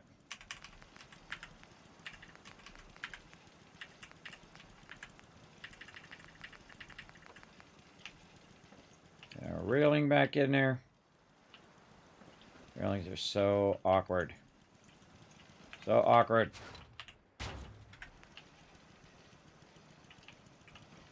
Sometimes they just don't want to do what you want them to do. Wrong railing there, too. Needed the next one. All right, there we go. And we got that. Now, another thing you do is just put it up on top, too. Put them up here in the corner. Right there. Take the turret, put it up here. Like that. Boom, right there in the corner. I'm going to put that back down there, though, because we'll put a second one up here. Yeah, don't use the low-level turrets. Those turrets suck. Quite the project, right? It's less that it is hard to do because, it's complex. It's hard to do because the kit makes it hard, right? The kit doesn't just do what it should do. It makes it difficult to do the things that it should make, that should be easy to do. It should be easy to snap those corners in. Or I should have a piece that's both a window and a door, right, on that corner. They could do that. They could add more pieces to it. There's a whole bunch of mods that do, by the way. a whole bunch of mods that add more pieces to your build setup. And again, you can go ahead and just close these doors down so your peeps are not getting shot in here. Lock the whole thing down. Oh, that one actually I took the door out. I put the door back in. See if it lets me. Over here. Over there. Yes, it does. This one over here as well. Okay, so we got all those in now. Now we can run out front here and see what the danger is all about. And so can they, by the way. They can run out there too. And they should be able to make it up here. That lady was able to make it up here earlier. Okay, so what do we want to put in the vault? Well, obviously, we want to go ahead and make it where we've got windows in there, so they can't shoot through there. There's a window there, but not in all of these. We don't want our people getting shot in their nice vault here. Let's see if these need windows.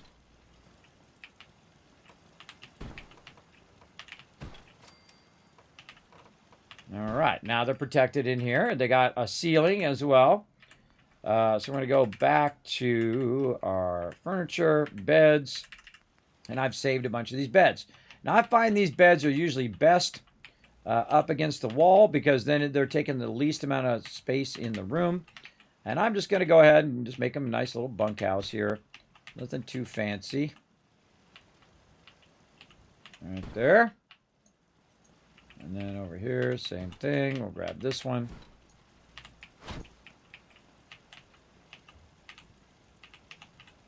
Remember, the high side is the head side, the headboard. Now, again, I go in and really fine-tune these and make them all straight and all of that.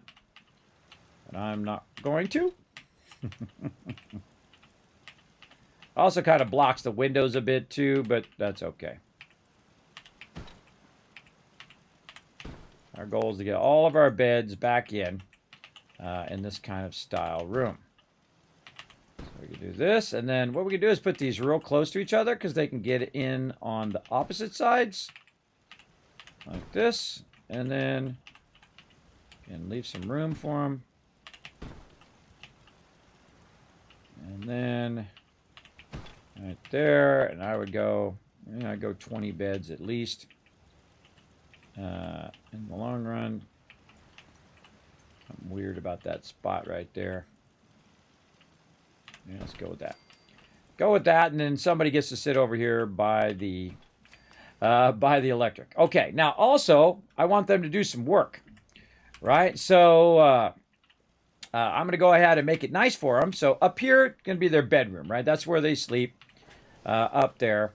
And then down here, this is where they work, right? This is where their JOB is. And I'm not going to do anything fancy about their work area. I'm just going to go ahead and put the stuff that they should be doing down here. Now, at nighttime, they won't be down here, but during the day, they will be down here, and thus that means that they will be able to defend themselves. And I'm going to kind of rig it up where they'll have 2 alarms, one down here and one up above, and I'm doing that on purpose so that you can see that it'll cause everything to happen. So what we're going to do is go ahead and build out their little work area right here in the front. Now, of course, you only need 3 people on there because it'd be 16, 18. But in this case, actually, we need 4 people because now it's going to be 20 because of my agility or my charisma. So we're going to need basically 4 people. So 4 times 6, right, is 24. And so all the other people need something to do. I got 19 people, so I got 15 other people who need something to do. I don't put them on guard. What I do is I tell them to go ahead and do these scavenging stations. So yet again, I'm going to leave a little bit of room there. And then I'm just going to go ahead and put these scavenging stations right here. Now, I suggest not to just have a big, long row of them because then they can't get in between them. You do want to leave a little bit of room so they can get in between them. I usually do them in like groups of 3, and then I leave a gap, or groups of 2 and leave a gap. Whatever floats your boat. And I just want to be just long enough like that. Now, how many of those do I have? There's 3, and this is 6, and that's 9 right there. So again, I need a lot more. So I'm going to go ahead and just back these up because they will take the minimum amount of space when you have them backed up like this, just like the beds do. Now again, I could just get rid of all the people, by the way. I just have nothing but robots. using the automatron update. You don't have to get any more settlers. At this point, I could just get no more settlers and just use robots to power my wasteland empire as well. And there we go. Okay, so that's 9 and 9. That's actually 18. That's more than enough. And of course, as my charisma goes up, my amount of people I can have at this settlement will go up as well. So normally I will do more than enough, so I always have something for people to do. Now, again, another thing that we need to do is food. Now, I could do food down here, or I could go ahead and have them do food up here into this area right here, or I could build an area up above for them to do it as well. So if we wanted to, we could go out here, and we could go ahead and just extend this out where when they're doing food, they're not doing it at the ground. Now, why would you want your food to be, 1, enclosed, and 2, to be above ground? And that's because you want it to be protected about it getting damaged. In Red Rocket, I'm not even going to put it up here. And I took it out just to show you I could put it back again.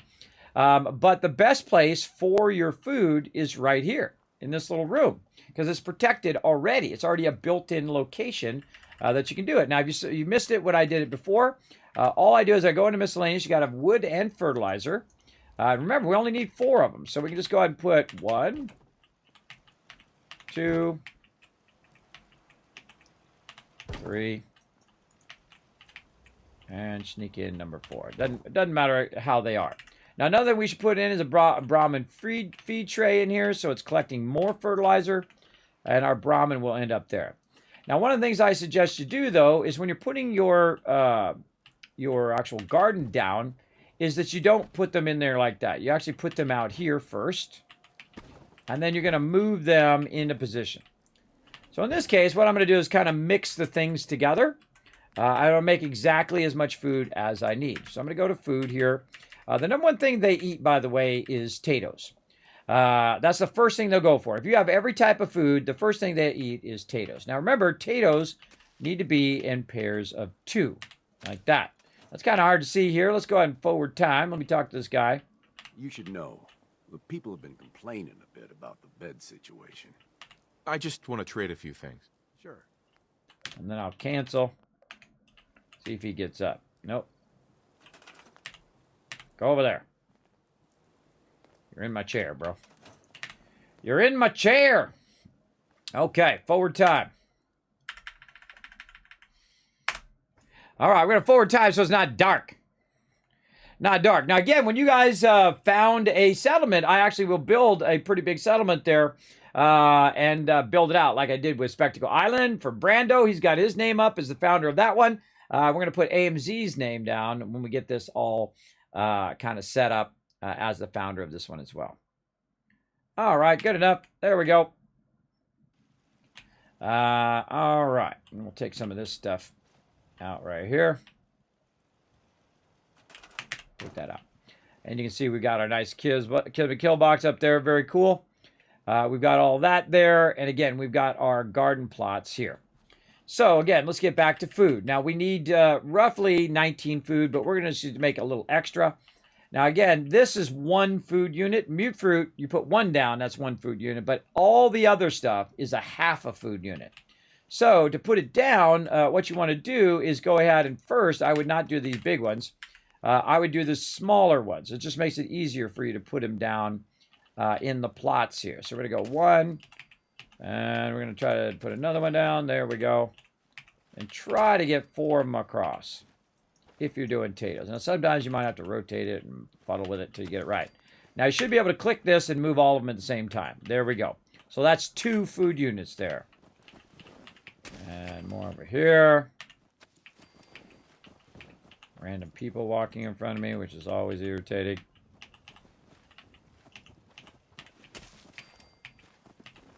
Now be careful you don't put it in the ground, because you put it in the ground, it won't move with it. But sometimes it does go anyway. People.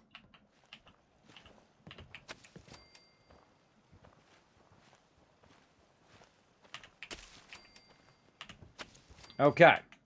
So that's a total of 1, 2, 3, 4. 1, 2, 3, 4. 1, 2, 3, 4. So if we take that 4, 8, 12, we take 12, we cut it in half. How much is that? 6.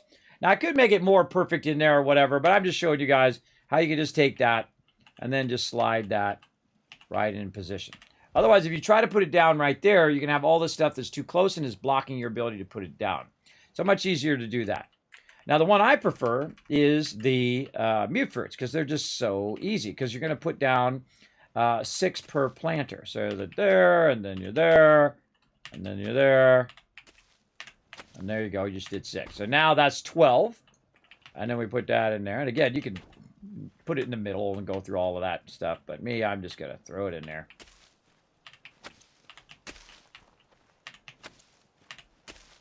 And you can give them a nice variety of food if you want. You know, it's your settlement. You do whatever you want to do. I'm going to go ahead and use mute fruit because it's quick and it's easy. And I have 377 of it.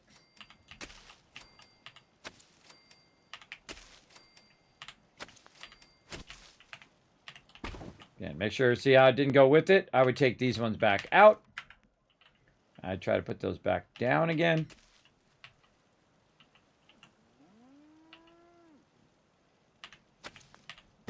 There we go. Okay, now you got them in there. They're looking good. Flippy flip the switch.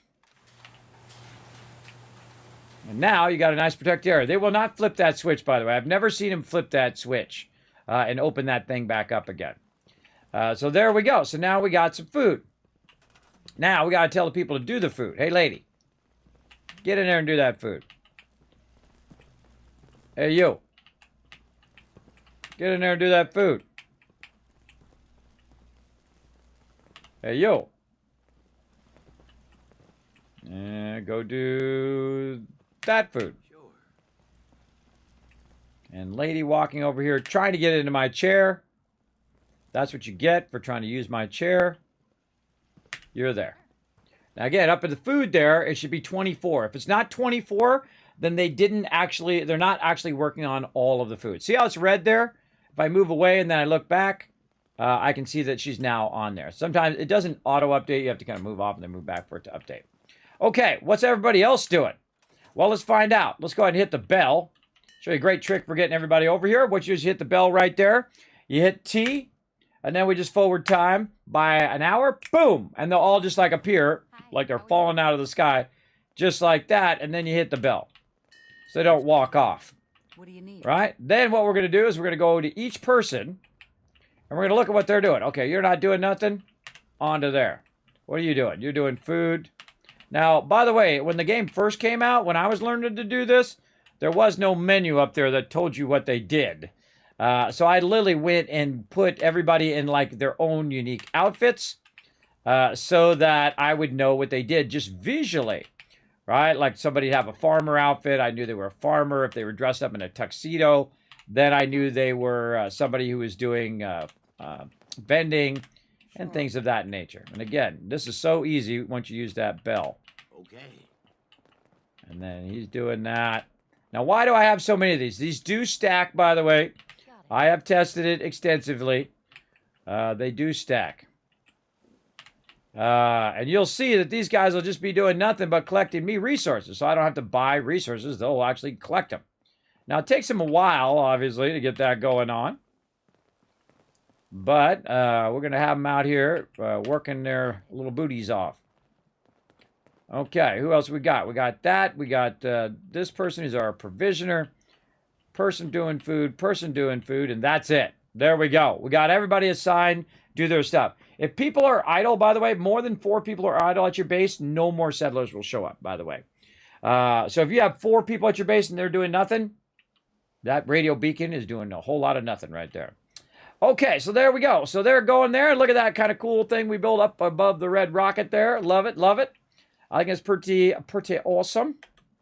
Now, what we want to do is go ahead and get some power. Get some power out to that right there. Now, one of the things that we can do is just kind of run the power up and over.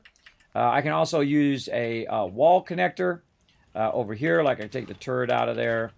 Try to take this out like this.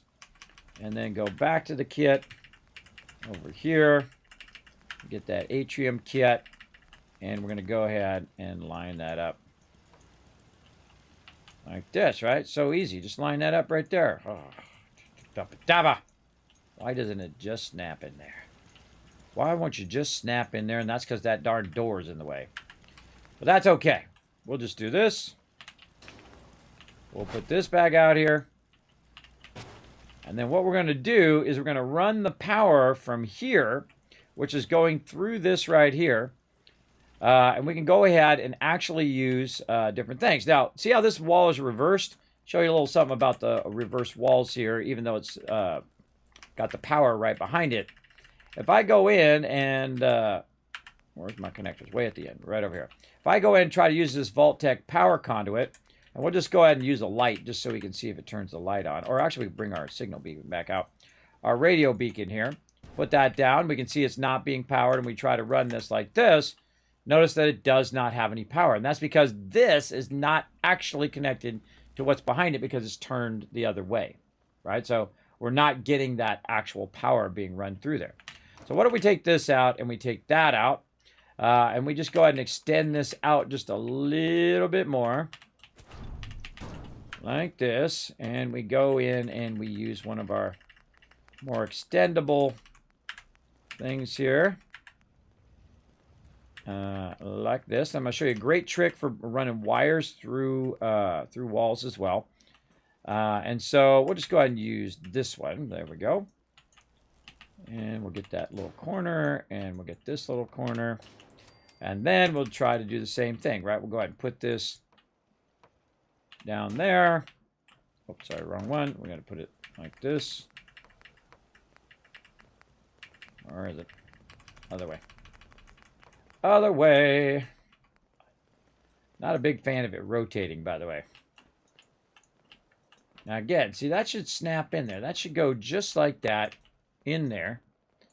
But notice how it goes sideways and not back to back. I don't know why that would not automatically just go back to back in there. I don't know. It's a problem. If I move that thing out of the way, it should just go in there. Like the default position should be snapping back to back. I mean, it does go there, but it just doesn't go there like it should. That should be its default connection position, is back to back. Okay, let's try that again. Here we go. Showing you all my best stuff, everybody. You guys loving this? Put a 1 in the chat if you're digging all this super advanced fun stuff. Back over this way. What am I doing? That's nope, none of that. This. There we go. Okay, let's try that again. This here. Now run that to this. And there we go. Now it works. Why did that work? Because now the two walls are touching each other. They're back to back. So it's running it from the power through the floor, up through that wall, to this wall, down into the floor, but also onto the wall. And then this conduit is then now doing our radio beacon. I know, that was a lot of work, right? Now, a little trick we can also use is to run this power now on the outside of the vault. So really, really great way of transitioning from the interior to the exterior. And you notice that I only have one wire to go from in there, power the whole entire internal part of the vault, and then also power the external part by using those power conduits. So really super awesome, and that's going to come into a big play here in just a moment. Now, we've got all this here, but say we want to put up some defenses. Now, first, I'm going to preference that with your defenses are useless, everybody, especially walls. I'm going to show you how to do it, but I want you to know that all those walls you're building all around Sanctuary and those walls you're building all around all of your settlements are fairly useless. I mean, they're somewhat useful, but the reason why they're useless is because the mobs will teleport inside the walls.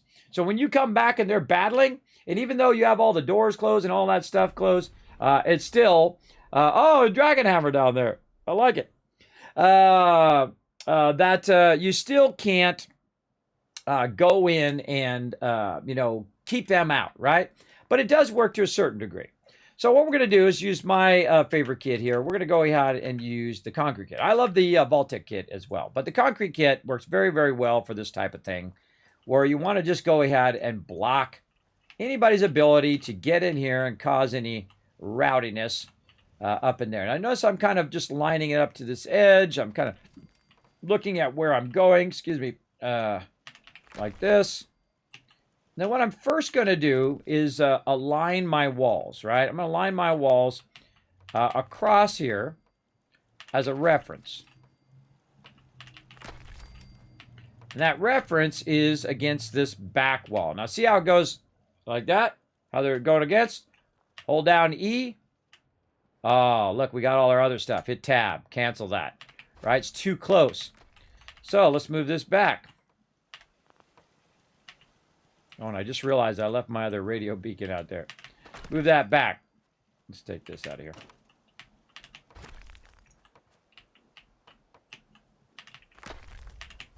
Move it further away so it's not going to not be affected by that other stuff. Let's attach it like the other walls are attached. Why do that? I don't get it. I don't get it. I don't know. Remember, this was done like 7 years ago. All right. Now, hold down E. It's going to get you all of those. Line them up. I'd say probably middle. Up as high as you want to go. You can sink them as low as you want to go as well. I'm just going to go ahead and do just a little bit. Hey! Hey! Somebody pushing me. Get out of there, you crazy moo-moo. Too many crazy moo-moos in this game. All right. There we go. Good enough. We're going to go with that.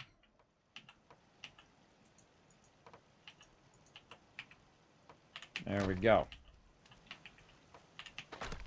And then we're going to square that off.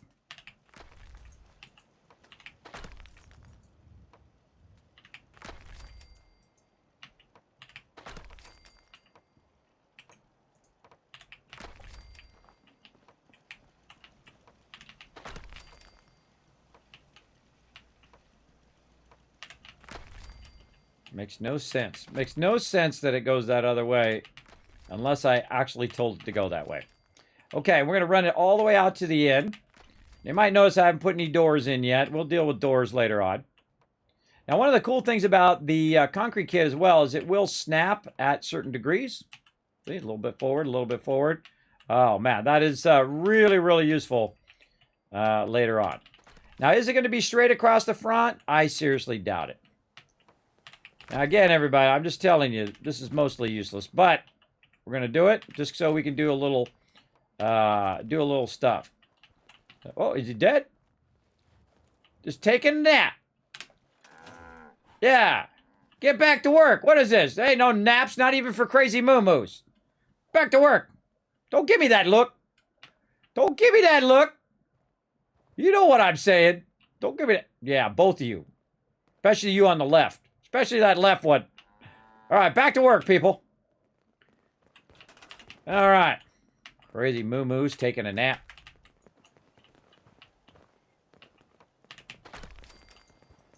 I talked to the crazy moo-moos. Also to the NPCs.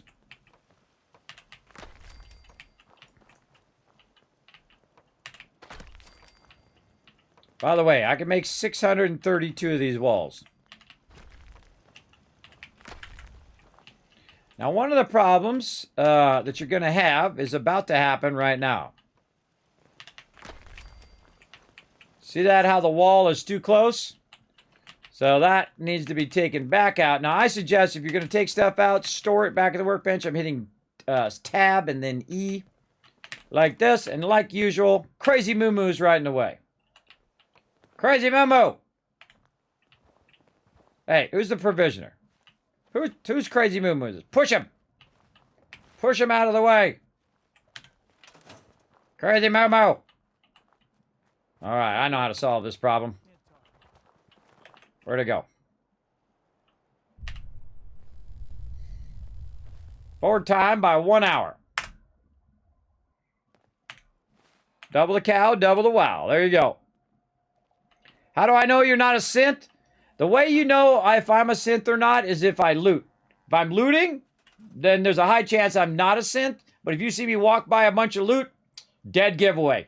All right, crazy moo-moo's not moving. All right, here's another way to fix it too. Get back to Diamond City one of these days. Biggest town I ever saw. What do you need? Need something? Crazy Moo Moo's trolling me, everybody. Trolling me. Now, my provision's around here somewhere, and he's supposed to be taking care of his crazy Moo Moo. And usually what the cow will do is go where your provisioners are. Another way to fix it, run out of there. Now, of course, I have superpowers. Whee! Whee! Run out of there. Look at this build, everybody. That's right. I built that.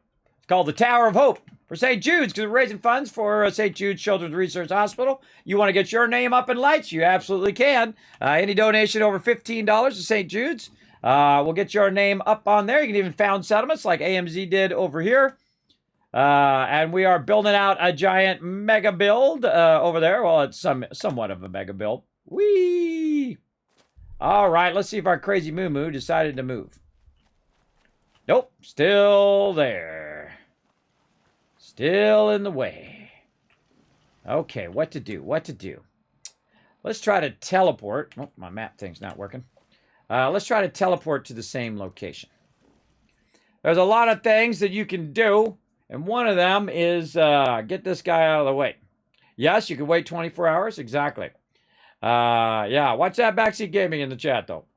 But I can just go ahead and teleport back to this location, and sometimes they'll be gone. So there we go. Now, another thing you can do, by the way, is you can actually take an object and use it against them. You can actually pick up an object and try to knock them around, but that doesn't work when you're in the build mode. But if you do have something that you've dropped or something like that, you can actually pick that up. I don't know if we have any tires or anything down here. Hold on. Let's go look for a tire or something laying around. Oh, there's a cone. All right. You can actually pick up stuff, and I did this at the very beginning. You can pick all this up, and you can run it back. Oh, or not. Oh, I can't do it when I have superpowers. Hold on. We'll walk it back.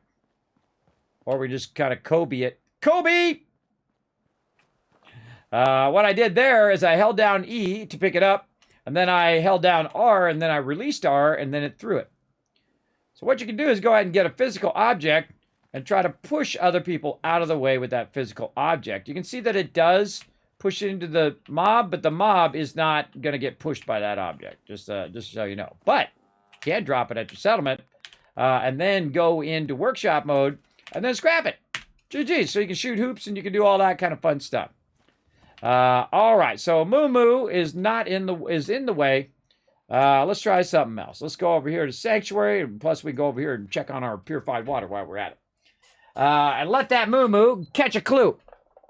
Now, another thing I could do is I could blast that Moo Moo with a explosive weapon, both killing him and moving him out of the way. Something's out there. Uh-oh. Watch a Kismet Killbot doing his job out there.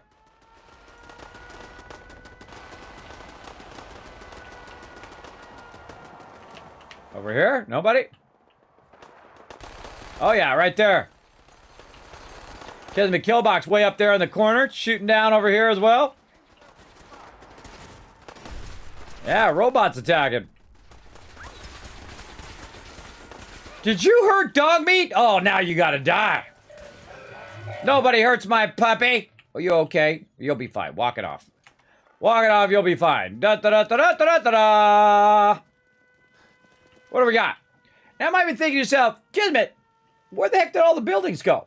Well, we found a really cool mod. It is called Super Clean Sanctuary and a Red Rocket, where you can actually scrap the buildings. I only discovered that yesterday.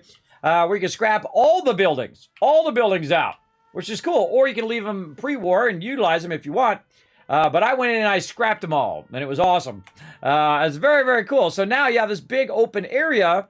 You can use all of Sanctuary instead of just the little part that it gives you. Because I hate the fact that those buildings are there, and I hate the fact that you can't rebuild and fix those buildings. Did you break my turret? How dare you? How dare you break my turrets? Now, how do I know my turrets are broken? Because they were not firing. That's why. I hit E and then E again, E and E again. Oh, E, E. Now, by the way, your settlers will repair those for you. So if your turrets get messed up, they will get repaired. You can see my little thing I built over there as well. Nice little area for them to, do you even lift, bro? Do a little athletics, have a little after work fun over here, hanging out at the bar. We got a little sleep area in there as well. And of course, all of the benders and a little bit of power. Just a smidge, just, 500. Just that much. Pretty good. Also over here, you can see that it's actually pulling all my purified water out of the workbench. And speaking of purified water, there's 740 going right here. That's right. It took me my second playthrough before I discovered that actually the sanctuary is one of the biggest places for purified water. So you take purified water and you use it like a like currency. And you're off and running. You can use it like caps. You can buy just absolutely tons of stuff. Like me, I'm like level, I don't even know what I am now, level 40 or something. And I got a bunch of legendary apparel that I just bought from the vendor. 10,000 caps, or actually I think it was 11,000 caps, 5,000, 6,000, 5,000. I don't know. It was a lot. And of course, every couple days in game, every couple days in game, it also produces a ton of purified water. Now, one of the cool things is it'll just keep pulling the purified water out and putting it in this conveyor storage for me, so I don't have to, including 500 bottle caps there and a bunch of concrete that's been collected there and so on. And it's got 2,269 purified water right there. That's 22,000 caps right there. Now, this is my 9th playthrough. We're doing a full playthrough for charity. So we do have a lot of purified water we could use right over there if we need to grab some resources later on. So there we go. Very nice. Now I go around and loot all that, but I'm not going to bother. All right, let's go check out our crazy moo-moos. Whee! All right, let's see. Crazy moo-moo still up to his shenanigans. Yep, still in the same spot. All right, now how can we fix that? Well, one of the things that happen at nighttime is they go to sleep. So let's go ahead and forward time again. Now, of course, robots don't do that. My robots in Spectacle Island, they are working night and day, collecting me resources. If only Capital Wasteland had this technology. I know, right? Wouldn't that be nice? Now, I'm the OG, everybody, the original gamer from back in the day. If you just came into my stream, my name is Kismet. They call me the Wasteland Tycoon. I'm both a Twitch and YouTube partner. I do play a lot of Fallout up in here. Actually, I was on Bethesda's channel a couple weeks ago. We're having lots of fun playing some Nuke World in Fallout 76. I play Fallout 4, Fallout 76. Sometimes I go back and retro play some of the Fallouts. We also play games like Satisfactory. We play Apex Legends. We play Astroneer. We play 7 Days to Die. We play whatever the heck we feel like playing up in this stream. Because I'm of the age where I can play whatever I want. So that's what we do. Now, I've given away 140 giveaways in the last 21 days. And you're like, Kismet, I missed it. I'm sorry, bro. If you missed all of this right over here, I'm sorry, bro. Because that's some good stuff. Some headphones. We gave away dog meat, a bunch of stuff from Bethesda gear. We gave away Amazon gift cards, literally 100 gaming codes and all of that. But you can activate another giveaway right now in the stream. What we're going to do is we're going to have you guys work together in the chat. When you guys hit 10 retweets, we're going to crush it right there. So we need 3 more retweets to get to 10. You get to 10 retweets, we're going to give you 10,000 caps. We get 5 more people on top of that, we're going to give you 10,000 more. And then 5 more, we get to 20 retweets, we're going to give you 10,000 caps times 4, which would be 40,000 caps. And then I'm going to start a 5-pack giveaway, 5 game codes. Now, it could be a $60 game. $40 game. Adam got a $40 game the other day. $20 game, $10 game, or a $5 game. It's all random, everybody. I just put your name in order, and then whatever code falls by your name, bada bing, bada boom, you get the loot. So go do it right now. Go make my mods work, everybody. K-Man Mox just chilling in the chat. It's too easy for him. Come on, go make it work. Now, the second you guys hit 10 retweets, he's watching it right now. So the second you guys hit 10 retweets, he's going to drop 10,000 on you. When you hit 15 retweets, he's going to drop another 10. And then when you hit 20, he's going to let me know, drop you 10,000, and then I'm going to start the giveaway. All right, so there you go. You got a mission to accomplish in the chat right now. I don't think I caught the stream where you put them all in. Where I put what in? I've already forgotten. I noticed that the repair stuff had a settlement water pump and I was getting the parts come back, poof, it was fixed. Yes, they automatically pull the resources out of the workbench and they repair it from the workbench, which is nice. They do that automatically. All right, so I forward time. So everybody's going sleepy, sleepy. But still, crazy Momo. In my spot. You're in my spot, brother. I'm trying to build here. Let's try it again. Try it again. He's just trying to troll me. Ah! Ha! Take that, crazy Moo-Moo!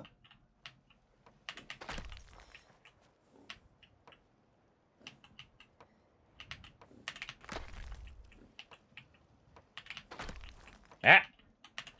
Get in there. There you go. Want no gaps in my useless wall I'm making. Your kids, why do you call it a useless wall? Well, I call it a useless wall because the wall itself, they're going to appear inside the wall. I don't know why they did that. I don't know why they made it where they just, you come to your settlement, you're trying to, oh, hey, so-and-so, Red Rocket needs your help. You go to Red Rocket, they're already inside the wall, which should not be a thing. But I'm going to show you guys how to use and/or gates and also X-and gates here in just a minute. All right, so we got our wall in there. Perimeter secure. All right, and we actually outdid our crazy moo-moos. All right. Now, whoa, look out. Now we need to forward time again because it's just going to get dark in a minute, and then you guys are going to watch me do it again in the dark. So let's do the dance. Not in the dark. Let's go. Let's get it going on up in here. Incoming, look out. Oh, and there it is. 10,000 cats. 4 more retweets for 15. Let's go. Go be a hero in the chat, everybody. Again, click that second link. Hit that like button. Hit that retweet button. That's all you got to do. It's totally free. Helps out the stream. And also earns you guys epic rewards here in the stream. Whoa, that went way too long. Way too long there. Okay. Oh, time for a battle. It's time for a stream avatar boss battle. Type !join and then make your choice between a warrior, priest, or mage in the chat. You only got so many seconds. Go. All right, everybody. Now what we're going to do is we're going to give them the power to activate the alarm, right? To say, hey, something going down. We got to lock this place down. There's too much craziness going on. So what we're going to do first is we're going to go ahead and work on our miscellaneous stuff. I suggest to take your siren and put it on the ground level where they can get to it nice and easy. Let's say right there. All right, siren right there looks good. Now, maybe they're up there sleeping. Maybe it's nighttime and they need to get that going on. So we're also going to put a siren right here. Easy peasy for them to get to it. And it's kind of tucked out of the way where it's not going to be in the way. There. Okay. Now, we want to have them to have access to come in and out of the base, obviously, right? So we're just going to go ahead and try to find a good door. Now, if you lock yourself out, by the way, if you don't have superpowers like I do, and you lock yourself out of your settlement, it's very easy. You just hit E to pick up the wall. You walk forward. And then when you hit tab, like magic, whoop, it's going to go right back where it was before. So as long as you're in the workbench, pick it up, walk forward, or pick up a wall, or whatever you need to do, hit tab, it'll go right back. But what we want to do is we want to have some entrances here so they can get through. So I'm going to go ahead and take that out, and that's going to make it nice and easy to go over there. Now, when you go and you're doing doorways, everybody, that's when things get a little tougher. So we're going to go ahead and go to the concrete wall here. We're going to go ahead and just choose a doorway. Now, they do have special doorways as well over here under doors that you can have built-in things like this. We have a built-in powered door, which is cool, right? Very cool. Now, we can put it on the inside or the outside. Doesn't really matter. But in this case, I think I'm just going to keep it on the inside. There we go. Now, we need some power to open up our door. Now, of course, we've done some tricky stuff over here. Whee! Oh, a little bit over. There we go.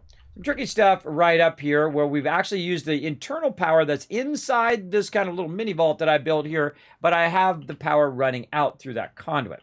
So I want to go ahead and run that down there so we have power, right? So we just go ahead and utilize our radio beacon just for a minute here. Go toward the door and we realize, oh, that's a little too far, right? A little too far there. So one of the things that I do whenever I'm running power is, oh, are you trying to get out the door there? Sorry there, little moo-moo. There you go. Do you want to go that way? Yeah, see, that's a problem. Little moo-moo's trying to get there. He can't get past.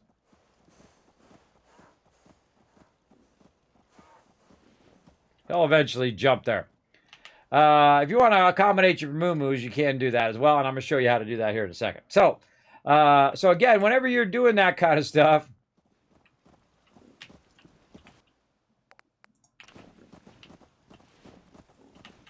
not letting me highlight the wall. Since I want the mute fruit plant. Ah, so annoying sometimes. We'll just put that out there and see if the moo-moo figures his way out. Okay, so let's go ahead and get this tall one here. And what I usually do is I have these close to each other, right? You put them close to each other. You go ahead and connect this one to that one, or that one to that one, doesn't really matter. And then you grab this, and we can move this kind of where we want it to be. And then we can go ahead and run that down to there, and now the door is open. All right, very nice, very nice. Okay, so now we have a door going through there. Now, a great example is that Brahmin coming through there, right? The Brahmin was trying to get through. The door's a little too small, can't get out the wall, having issues. And you can watch where that's going on, right? If you can see that it's, that they can't get through, they can't walk through that area. What you can do is go to even bigger doors that are way down here somewhere. Oh, you can put a vault door in too if you want to. Very cool. But there are some other doors that we need to find that are, oh boy, I can't remember where them doors are. I think they're under barn doors. Let's go see. No. I got to find them doors. Not there. Warehouse. Oh, maybe I don't have those doors yet. Oh, I do. There it is. All right, the rolling metal door. So you can see people coming in and out of there. They're doing their thing. They're going to be really annoying and be in your way the whole time you're doing it. So I'm going to take that out, and I'm going to take this metal door. It's going to be super easy. I'm just going to snap it right in there. Easy peasy. No, not going to happen. Not going to happen. Congrats on that win. Not going to happen because you know why? It just wants to tick you off. That's why. So we're going to take this wall out. We're going to go ahead and go warehouse. Okay, well, let's go ahead and use a warehouse wall. And snap that wall there. Well, that wall won't even snap to the other wall. So we got some wall snapping problems. Let's go over here. Let's try a wood wall. Can we snap a wood wall to this wall? Okay, we can snap a wood wall there. Okay, now we're getting somewhere. Then back to this kit, the warehouse kit. We're going to go way over here, doors. We're going to go ahead and take this and try to snap that to a wood wall. Okay, that doesn't snap to a wood wall. Well, what do I need to do? Well, let's take this out. Let's take this wall and move it back some more. Then we'll go ahead and get one of these walls.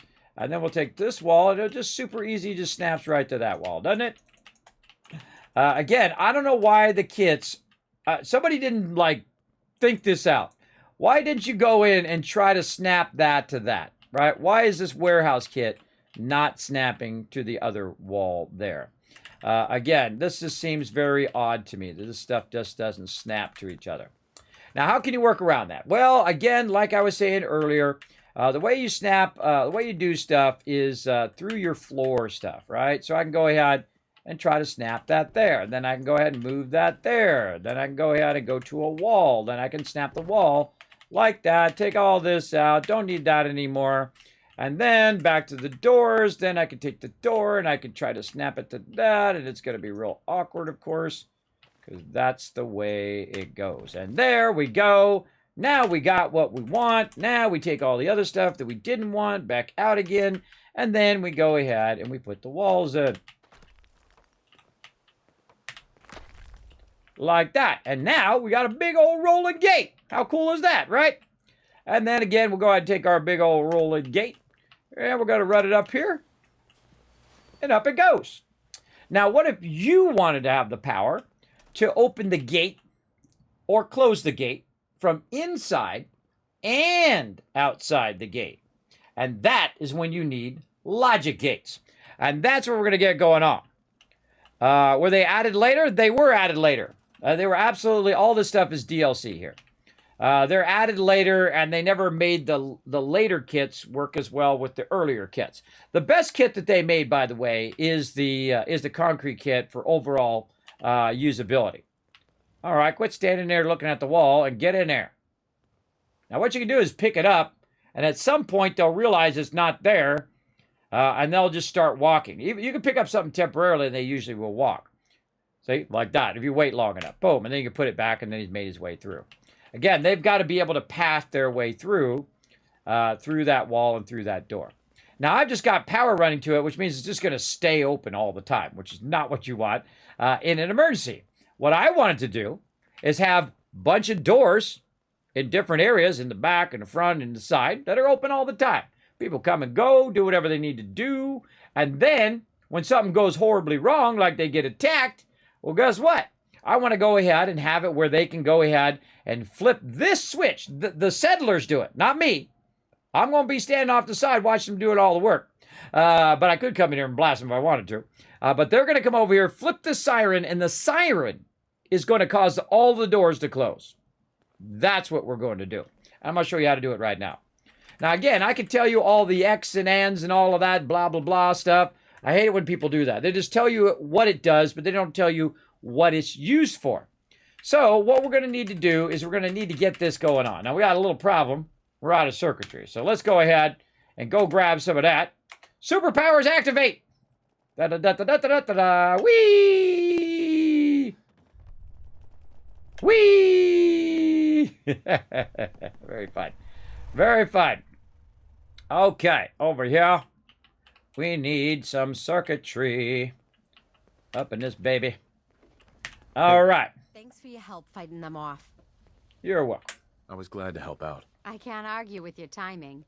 Who knows what would have happened to us if you hadn't been here. Mm-hmm. Anyway, You'd all be dead. looking to buy? Sure. Let's take a look. Great. Okay.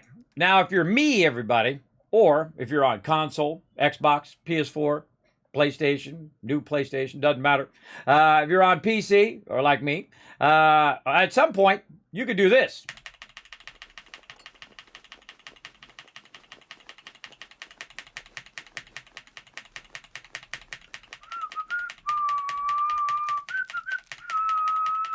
I'm not even looking. I don't even know what I'm getting there. But I can tell you, it's 8,000 caps.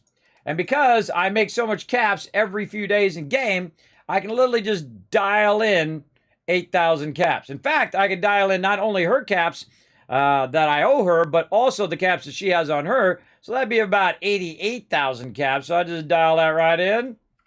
Yeah, I'll get close. There we go. Close enough. Boom. Just bought all that stuff. Just like that. Now, right now, I am level 40-something. But I actually had that ability to do that way earlier because I started working on it right away. Where's my darn level? There we go. I'm level 42, actually, right now. But like at level 18 or 19, I already had the ability to start to buy out the vendors. At level 14, I had already purchased the Overseer's Guardian, which is a legendary weapon right here. My favorite weapon in the entire Fallout franchise. It is absolutely dominating, everybody. It absolutely dominates the wasteland. I could one-shot everybody over here right now. It's very, very fun to get that very early in there and then start to throw down. Now, all the rest of these people over here, by the way, they don't really have the stuff that I need. And I also have the strong back perk, which I get right away. Oh, we got to do our perk here, too. Now, again, if you'd like to see the progression of my perks right here, everybody, I get this question every single time. You can follow that link right over there. Go up there and check out my perk progression or perk order. And then go ahead and make your own perk order if you want. But you can't affect mine, obviously, but you can go up there and do it. So we're going to do Caps Collector at 42, and we're going to try to get it going the right way. So now it's going to cost me even less money. Oh, maybe we should do it after we go over there so we can see the price change. That's what we'll do. Now, like I was saying, I have Strong Back in here. And Strong Back's one of the one I get going as quick as possible. And the reason why is because once I get to the previous one right here, I can fast travel while overburdened. That's why every other mode is too easy for me.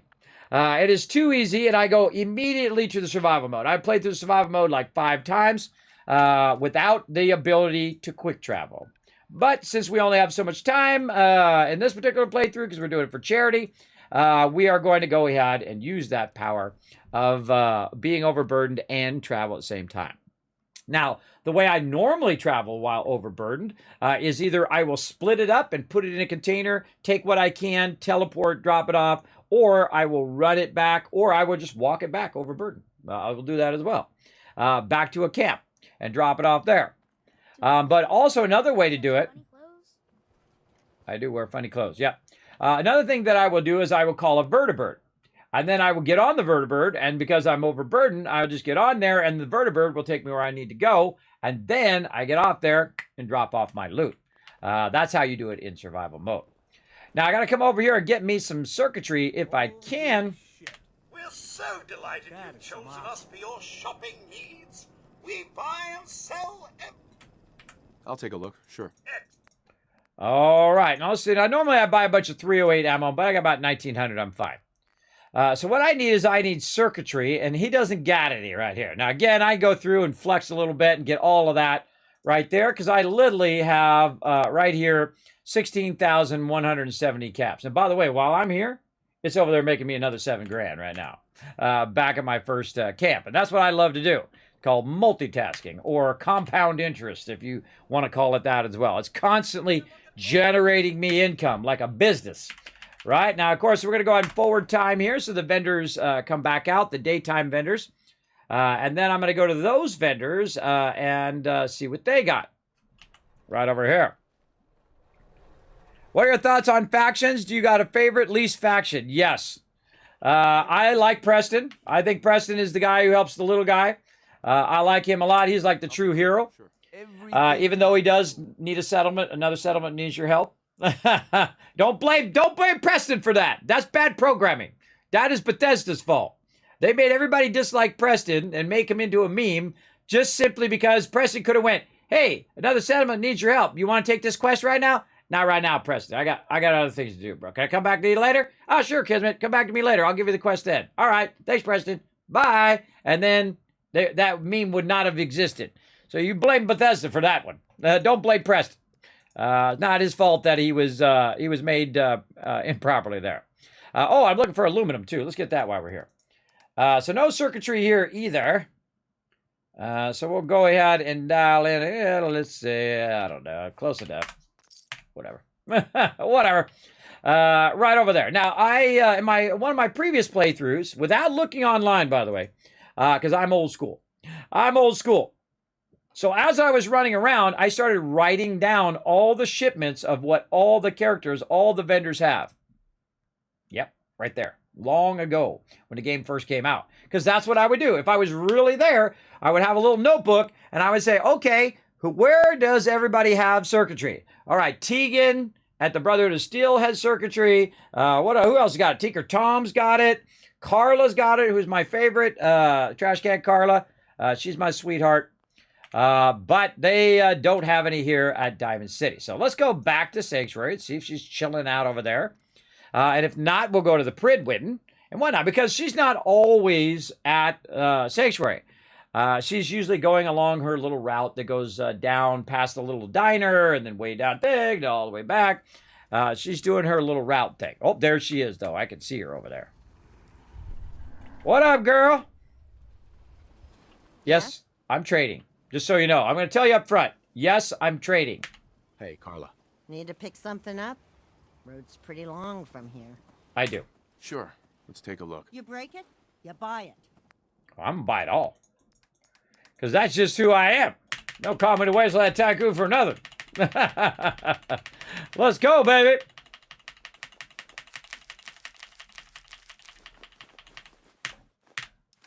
All right. And we get rid of this fat man, that mine, that laser rifle, all this other junk that I've got.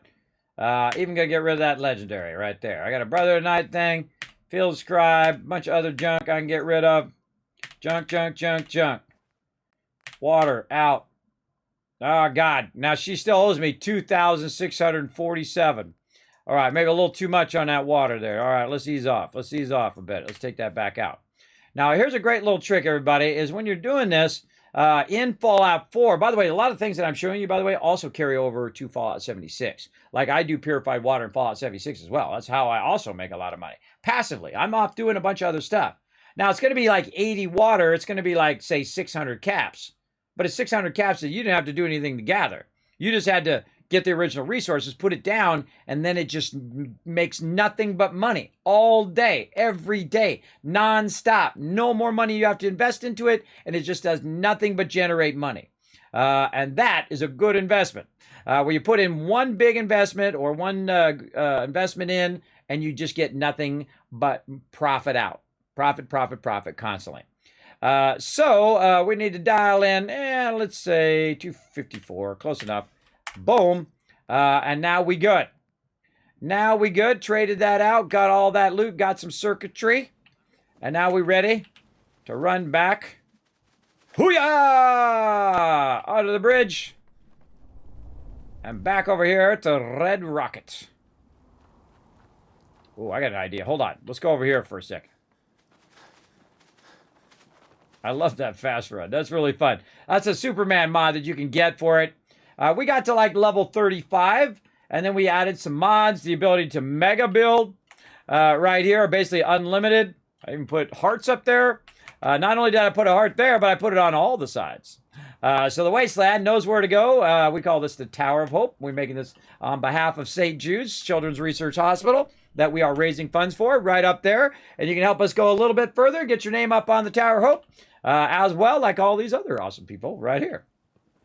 So what we're going to do is we're going to go over here. We're just going to shoot this thing right there.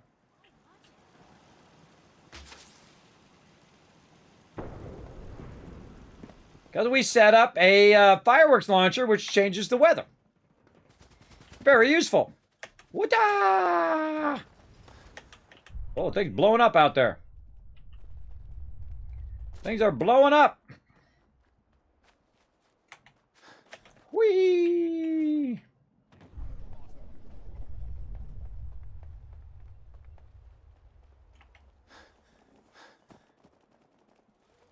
Oh, wait, I wasn't even going here. Started zoning there for a second. I'm going to Red Rocket. I love it too, Wombat. It's awesome. I could really go to town on it, but you know, if you've watched my channel, if you've seen any of my other mega builds, I could go to town on it if I wanted to spend enough time on it. And I'm sure you guys can too, all you advanced builders out there. Okay. So we're back over here. We needed some circuitry so we can get some stuff going on over here. So we can utilize our and or gates. Now, what are all these logic gates and what do they do? Well, this one right here is an and gate. And you can see over here, it basically talks a bit about it. Transmits power if all inputs have power, or transmits power if any input has power. So if one's power to the other power, good. XOR transmit power exactly one input has power. So if exactly one of them has power, it will do it. It basically exclusive. Exclusively has one power going, then that's what it will do, right? That's what the X stands for, exclusive. And without getting too deep into the weeds on this, everybody, basically you can use those to put a controller on both sides of the door. So if you flip the switch on one side, it opens the door. And then when you leave, you flip the switch down, and it will put it down. Or you can do it the opposite if you want. You can have it where when you flip the switch, it opens the door. Or whatever, however you want to do it. You can do it flipped, right? And you can do that with your not, right? Which means that it doesn't have power, right? So you can have it when it does have power. You flip the switch, it closes it. When it doesn't have power, you can flip the switch, and it opens it. That is the basic understanding that you need to know of those things. I just explained to you something that I've seen videos that are 30 or 45 minutes long and literally under 30 seconds. You're welcome. Right there. And of course, you can read more about it, but I'm going to show you how to use it. I feel like that's the best way of any way. So what I'm going to do is I put an and logic gate. That means both of them has to have power for that to function. Right? And then we're going to go ahead and put a and logic gate on this side. All right? Now, what we want to do is we want to have the ability for them to flip this. Maybe I'll move this over here just to make it easier for you guys to see. their ability to flip this switch, and it's going to activate the gate, right? It's going to make the gate happen here, right? So if this comes on, it's going to automatically close the gate, right? That's what we want to see it do. Now, also, we're going to go ahead and put a little switch on here, on the side of this, over here. Switches over here. We're going to put a little switch here so we can manually open the door right there, okay? And then we're just going to go ahead and run this power. Run this power down. So again, we want to go from this one to the red one, which is an input. And then I wrote this all down. And then we want to go ahead and also put this here, which is also an input. All right. So that's an input and that's an input. So that's an and or an and gate. So it's got to be one or the other. But if it's both, then it's going to cut that off. All right. Now, of course, we can run the power from back up here. Or we can try anyway. It's just a little bit too far one way. There we go. Let's try this. There we go. Okay. So if we have this on, which we don't have on, right? We want this to go ahead and run that across. So this is going to be an output, and that output is eventually going to go to this gate, which is actually controlling the gate going up and down and all that stuff. All right, so what we're going to do is go ahead and take a connector, and I'm going to use one of these kind of fun vault-tec ones right over here, and I'm just going to move this up here so we're not just, running this across the front of the gate.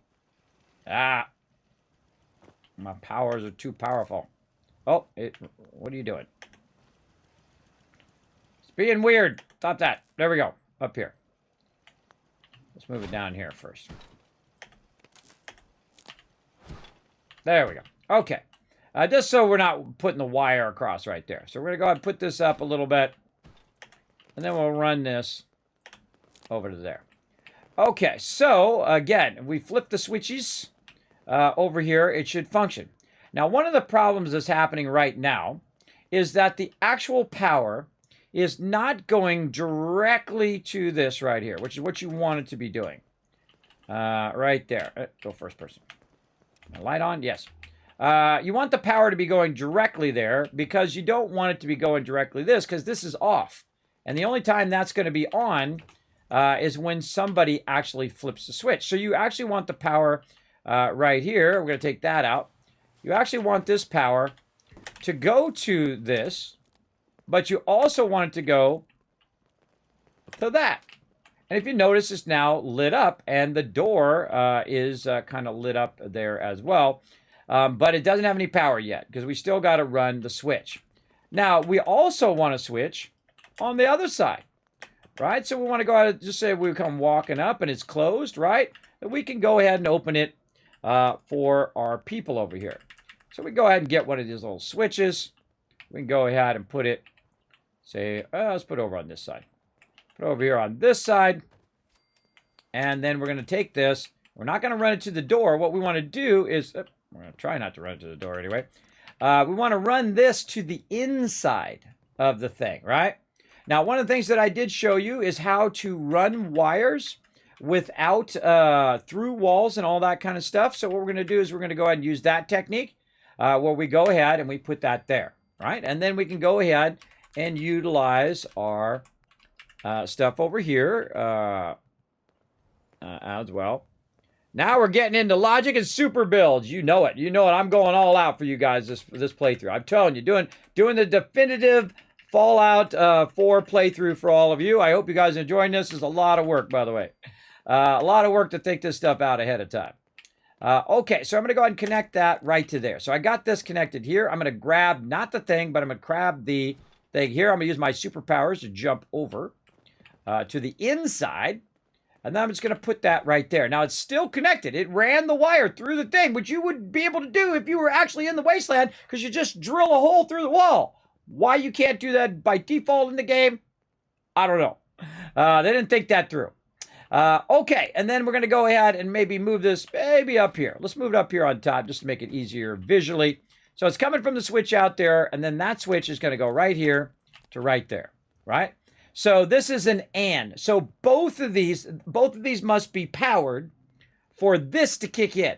Now this, the output of this is going to go to the door, right? So right now we can see that the door does not have power. Why? Because this doesn't have power and the other thing doesn't have power. Why doesn't this have power? That doesn't have power because there ain't no power running to it. That's why. And the only way it's going to get power is if this gets activated and this gets turned on over here like this.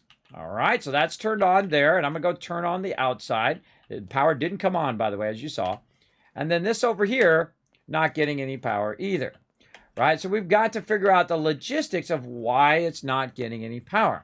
And that's because both of these objects, both this one and this one, need to be fed this power right here. So we actually want to run this to the switch. And now our switch is off. But if we flip the switch, now it is on. Now this is activated right here. And we're going to go ahead and take this out. We're going to run the output of this to this right here. Okay, now we've gotten somewhere, right? If we look over here, we can see this is green, but this is not green. The output of it's not green. It's not putting out power. Why is it not putting out power? Because the switch on the other side doesn't have any power. And it's not controlling any power. If I ran the power from up there to right here, it would just bypass that switch and automatically power up the door. Don't believe me? Watch this. I can just do it right now. Here we go. Right there. So, actually, I got to take this one out. There we go. So that would just power the door because both inputs, one and the other, that's why it's called an AND gate. Both of them, all connections in there have to be powered for it to open the gate. So what we need to do is we need to backtrack a little bit. We need to get the power from here to the outside. Now, of course, if you're building out a vault here, it's really useful because you could use the door trick that I use up above, where you could go ahead and put the power outside. Another way of running the power outside is through your conduits. Now, I could also use the trick where I go ahead and use the thing that you saw me do here with the sign and go around the other way. But let me show you a little trick with conduits as well. So conduits actually have a really useful conduit here called a pass-through. Now, that pass-through I could put right over here.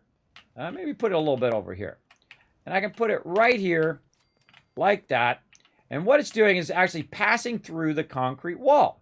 So I can actually pass it through the wall, connect it here, and then I need a connector at the top here to connect that direct power to it. Something like, let's say this one.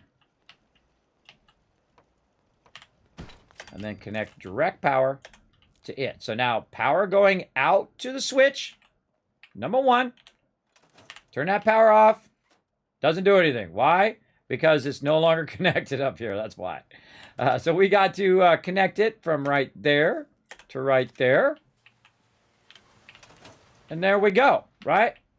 So again, we come walking up. We want to open the door, flip the switch. There we go. We go inside. We're like, you know what? We want to close the door. Flip the switch. And now you know what logic gates do. Let me go over it again. All right, I'm going to go over it real slow this time. Pay attention. First gate.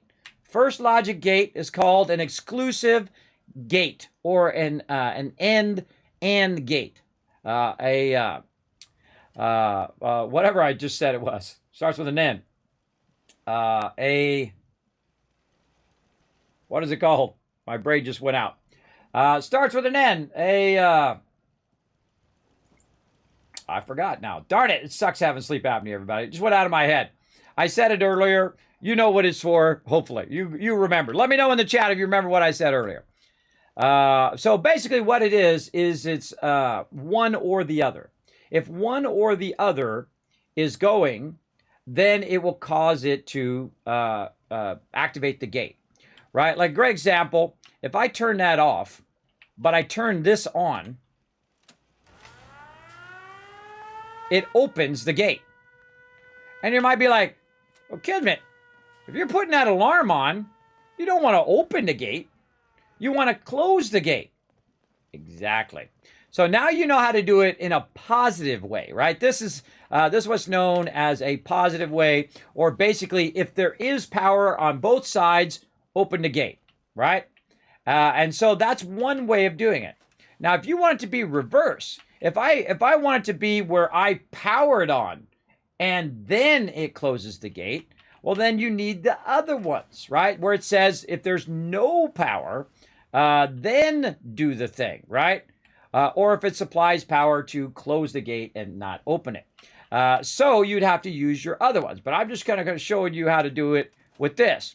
Now, also, if it's something like a turret up there, and we want that turret to activate whenever the siren's on, that's real easy. Just run the power from the siren right up there. We could also run it from the logic gate as well. And so when we flip all the switches and we close the door, then the turret would activate as well. Don't believe me? Well, right now you can see the turret is not doing anything. And then I can go ahead, flip the switch. And now you can see the turret is doing its thing up here. And now the turret has power. So you have control over that. What's even cooler about that, sorry, buddy, false alarm, just testing, go back to work. Just testing, go back to work, people. So you have control over that. Now, the coolest part of this, everybody, the 16 times the magic, I know, right? Now, the coolest part of this, the part that's so amazing, that I love about this, and I don't usually use sirens, but I have done this in the past and talked about this in the past, is the fact that the sirens are flipped by the settlers. So when the settlers flip the switch, when they come over here and they say, uh-oh, let's flip this switch. You're like, wait a minute. How come the door closed? What just happened there? How'd you do that? Ah. Well, we're going to talk about that next time, everybody. No, I'm just kidding. That was fun. That was fun. Hold on. I'll wait for the siren to go off. You guys like that? Put a GG in the chat if you like that one. It's about to leave you on a cliffhanger. I don't like doing that. I'm going to tell you how come that works. How come that works, everybody? It's because I have both switches on. Both switches are giving power right now, right? This one's powering this side. This one's powering that side. But this gate is the trick. This is the trick that you need to understand. The AND gate will only output power if only one of them has power. But if both of them have power, what is it going to do? It's going to turn that power off, causing the gate to close, right? I have power to this one. I have power to that one, which is keeping the gate open. But the second my settlers run over here, uh-oh, red alert, things going on. Oh, God, we're getting shot. Quick, close all the doors. Turn on the turret up above as well, everybody, because that turret is up there working now. And that is the secret to logic gates, and a good use for logic gates as well. Now, you can see that I can go and put a whole bunch more gates and a whole bunch more sirens and a whole bunch more stuff. Now, one of the things that I would also do is to run another signal up there where they're come running out. Oh, God, something's going on. They come running out, and then go ahead and flip the gate flip the siren right there. And then I just run the power over there. And if either of those sirens are on, it would then close the door and activate turrets or do all that stuff. But I'm just going to take it out. But that's where I would put it and run it all over there. Again, we only got so much time, everybody. Only so much time to do all this cool stuff. So I'm going to leave that there. And the second this base gets attacked, they're going to run over there. They're going to click that button. And then all the peeps that are trying to get in here won't be able to get inside. And what they're going to do is be standing out here getting annihilated by all of the Kismet kill boxes up like that. Great. I love the silhouette of the Kismet kill box up there. Very nice. Getting shot by all of that, everybody. Just all of those turrets are going to be raining fire, right? You got your laser turret up there. You got 2 heavy turrets there. You got 4 heavy turrets there. If I'm back far enough, everybody, you see how I offset them? Oh, I forgot to take my thing down from there. See how I've offset them in such a way, and you can turn it in such a way where the mobs run in, all 4 turrets will fire and wipe out any. Now, they usually come from this side. They'll come from right here. They'll come running down, and boom, they're going to get annihilated. They're going to flip the thing, and all the stuff's going to go on. But it's smart to put it in a place between where they're working and where they're living, right? Or unless you have both those places in the same place. But I put them in 2 separate places just so I could talk a bit about that. Now, again, I would do the same thing on the other side. right? And you can just make it where the gate's already open. You're not going to run through the gate. I'm going to do it real quickly over here and show you how I would do that very, very quickly. You ready? First thing I would do, I'm going to do the same exact thing over here, except for I'm actually going to use that one over there. I'm going to use this one right here to cause the gate go up and down. One siren for both doors, right? You can do the same thing with windows. You can do the same thing with turrets. You can do the same thing with whatever you want to do it with. All sorts of fun stuff you can do and have it activated by your settlers. So to put this door on this side, again, we're just going to start with a wood wall. Wood wall there, and then we're going to go ahead and, by the way, we could just use a floor. It didn't really matter, but we could just use a floor, and then a floor, and then go to the proper kit that goes along with the door that we need, which is the warehouse kit. Then we're going to go back, and then, by the way, when I'm playing not on stream, this is how fast I go. I go very, very quickly in there. And then I just store this. I go way faster. And the problem with watching someone who's doing really advanced stuff and they're going really fast is it's kind of annoying. I've actually asked someone in their stream before and said, oh, actually, that's kind of offset a little forward. I've actually asked someone in their stream before, oh, well, how did you do that? And they're like, go Google it. I'm like, whoa, bro, that's a little rude. That's a little rude. Now, here's another little trick as well, everybody. You can just snap it to the floors like that. I just thought I'd show you that as well. Quick and easy, quick and dirty. All right, there we go. So again, we got to get that over here. So we're going to go ahead and do the same thing on this side. And we're going to put our gates, our things kind of in the same way it was before, right? I suggest to do things very similar so you don't get yourself confused, because logic gates is among the toughest things in the game to understand. So again, an AND gate on this side, an AND gate, and this is an AND gate over here. And again, same thing. We go ahead and put in all of our switches and stuff. But what I'm going to do on this side, just like the other sides, I'm just going to leave the door open. All right, so we're going to make that whole thing again right there. And then over here, we are going to connect this side to the wall. We're going to need another switch on the outside. Up and over. Like this. We're going to need to have our power, our conduit. We can pass through the wall here. Run that conduit there. Now we can also pass it back through the wall that way, by the way, if we want to do it the other way, like this. And we could try to pass it through the wall the other direction, if you want to do that as well. So you need one on the outside. Now, I'm not a big fan of putting all your electrical on the outside like this, but see, we don't even have to do the trick. We don't even have to do the trick with the sign. We can just do it that way and then pass it back through and have this one end up right there. So you can do that as well with your conduit. Doesn't really matter how you do it, as long as it gets done. And then up here, we're going to go ahead and again put our connector up here so we can then, we're going to need to run power to that. So it'll go through out to that switch, and that switch will either be on or off, come back through the wall, and connect right there. On this side, we want this to be over here. So if both of those are lit up, if both of those have power, it's going to either turn it on or turn it off, right? Based on what we have over on this side. This right here is going to go to the input. And we good. Now, again, normally I would run that up above, you know, do something like this, so it's not like dangling in front of everything. Let's just do that since we did it on the other side. Not the door. Not the door.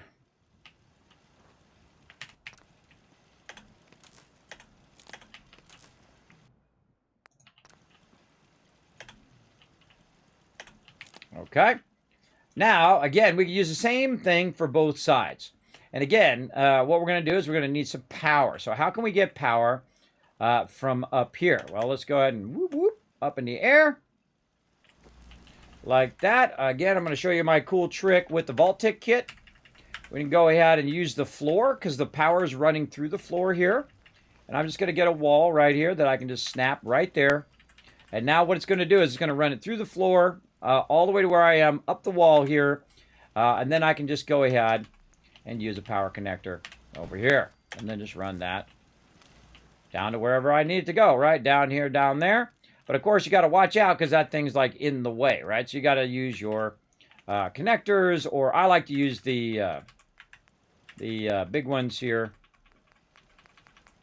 like this. Now, by the way, this also has a switch built in, so you can use that. I don't use the one with the switch built in because that just adds more complexity, unnecessary complexity to it. Whee!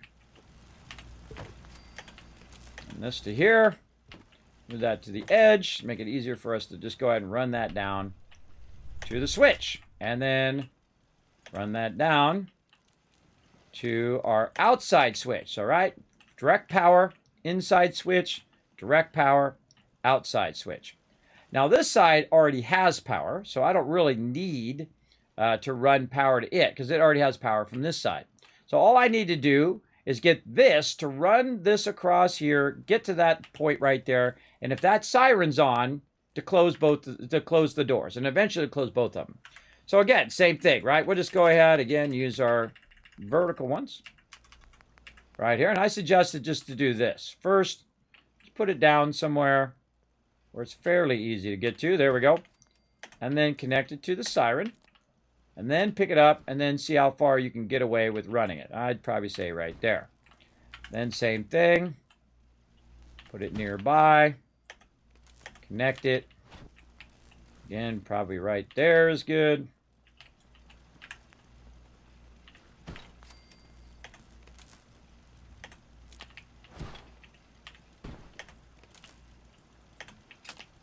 Okay, now, both sides need to be on for the door to be going, right? So this needs to be on, so that needs to be going up there, and needs to end up back around the other way. So that one on, and this one's on.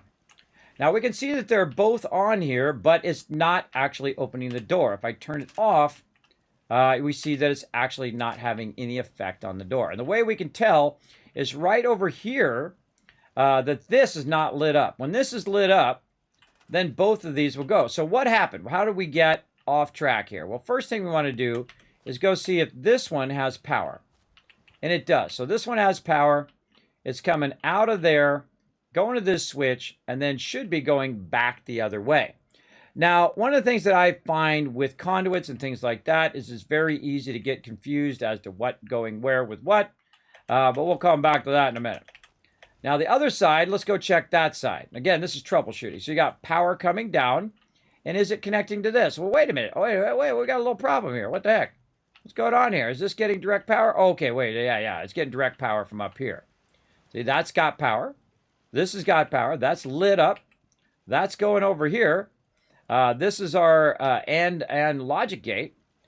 So this should actually, it's lit up right now, so it's actually running power over here. And then this should be running power out to there, and that should be working, right? And if we run this to the gate, which it already is, it should be opening that gate right now. And this is where things get confusing, right? And again, if I turn off the power, that doesn't make it work any better. Same thing out here. It's not making it work any better, right? See, this is not lit up. And this one is now not lit up because it's not getting any power there. So let's go ahead and start over here. Let's go ahead and turn this one on. And let's see if the green light turns on. Okay, so we know that that's working. So that's getting power from that switch, right?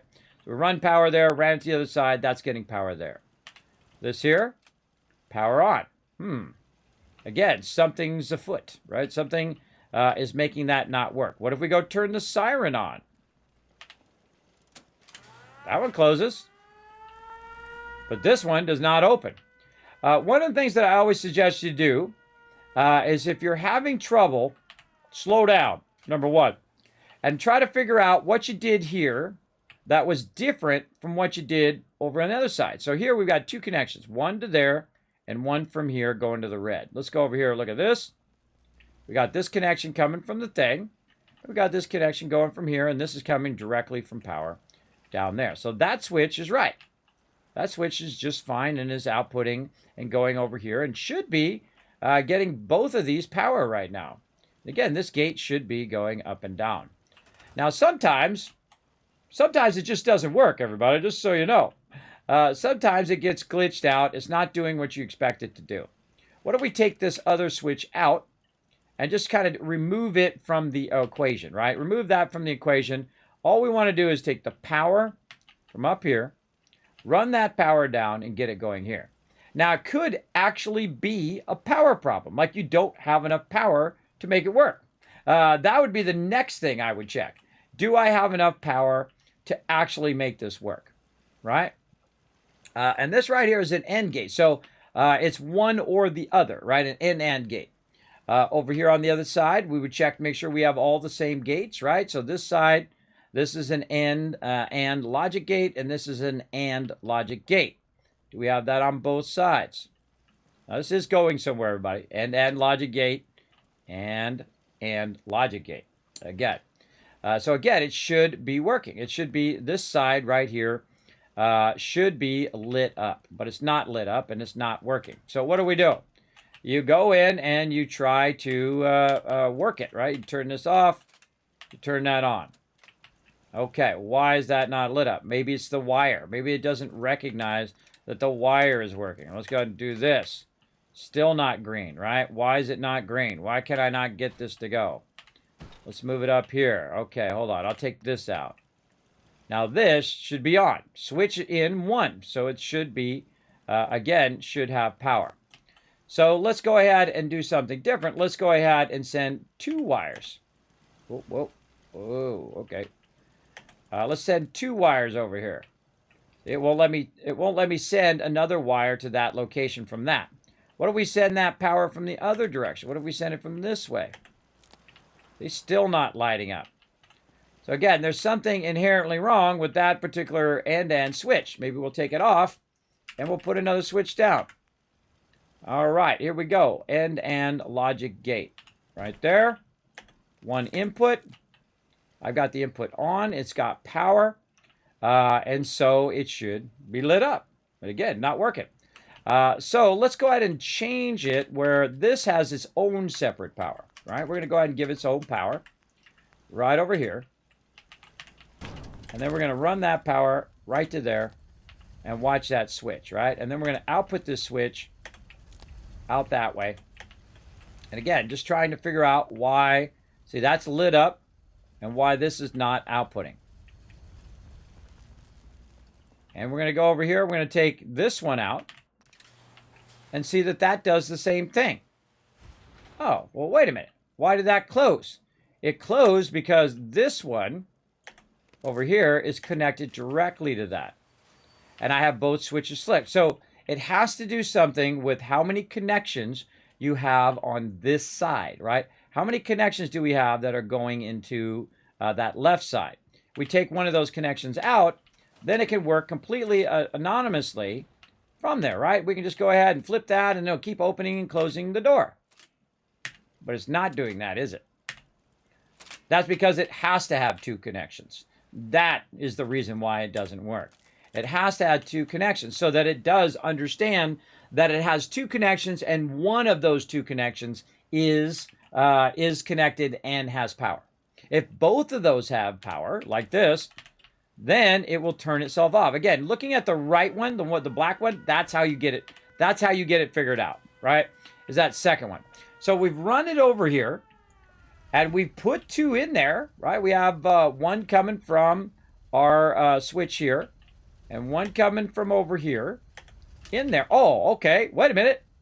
It seems to be working now. It's got the both of them in there, right? It's got the both of them in there, and that's got that over there. Let's jump to this side. Ooh, too much jumping. Let's see. We got the power in there. Power's on both sides. Now, just because it should work doesn't mean that it does work, everybody. I feel like that's the toughest thing in anything that you do, is the fact that sometimes, no matter your best effort, that it just doesn't do what you want it to do. Notice how it opened? Right there. And again, if I put this up here, it closed back up again. And again, we can see that there's something going on this side, right? And again, that kind of troubleshooting for logic gates is the most frustrating thing in the game, and that's why I bring it up. Now again, if I flip this down, it doesn't do anything, right? Oh, God. And that's why I like to eliminate this stuff as well. I like to eliminate the pass-through conduits. Right there. Remember, this has got its own power as well. Its own power to the switch. Powers go in there. When one of these has power, it should then run across. So we got that going there. Okay, now how can we fix this? Well, first thing is I would use this one to run the power down through there and have it come out and go to here. And then, instead of using multiple conduits, I would do what I did on the other side, because we saw that the other side was working. Are you guys following me on this? I don't know if you're following me, but hopefully you guys are still with me, because we're getting to the end here. And I would do the same thing I did on the other side, because I know the other side worked, right? And once you understand when something works, you should just copy what you did on the other side, right? You should just do an exact copy. When you start going off and doing different things, what's going to happen is it's going to cause it to do weird things. So we're going to go ahead and move this over to this side. We're going to put that right there. We're going to run that right into there. And now when we go to full with the switch, we're going to go ahead and flip the switch off or on right there. And go over here and flip the switch on or off. You're like, well, Kismet, I don't understand. It's exactly the way you have it on the other side, right? It's exactly the way we have it. This is lit up. This is running over here. But it's still not doing that output, right? Because both of these have to be powered. And they are both powered. And this is powering this one. And that's powering the other one. Let's try some other tricks. Let's get this out. Let's take this and run it directly to this. Now, why is that working? That's because that little conduit in the middle was screwing us up. So now it works, right? Now it works like it does. And again, all of those things can trip you up along the way. Now I can flip the switch and it goes down. Now I flip the switch up, it goes up. I go to the inside, I flip, because that's going to be frustrating, everybody. You're going to be doing that very thing that I've done, and I've done that for hours, everybody, to figure this out. Ain't nobody showed me how to do it. I figured it out my own. And then I flip the switch over here, and now it's working. Now, for the moment, we've been trying to do it. Now, again, by the way, I don't even need this thing over here. I just use it for example if you do different power. So let me go ahead and run this power down right over there. And all right, so we got our both switches on. So now our gate is up. But we have a second run that's going from the siren. Now, this is the moment, everybody. Let me go over here in forward time. Just so you guys can see this happen. I'd love it if they attacked right now. That would be even cooler. Well, let me just forward time so you guys get it. You got it. All right. Henry's got it. All right. Cool. So again, watch out for your connections. Watch for how you're running your conduits. Watch for all that stuff you just saw me redo. Instead of doing it like differently than you did it the first time, try to do it identical and you will have less issues. Now, if I was really good at what I did, and I expect some GGs in the chat, I could go over here, flip that switch, and both those doors are going to close, and that turd up there is going to light up and start working. You ready? Let's go.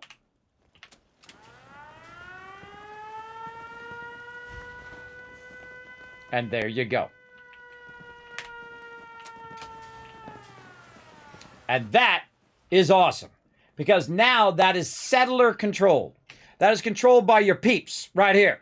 You don't have to do it.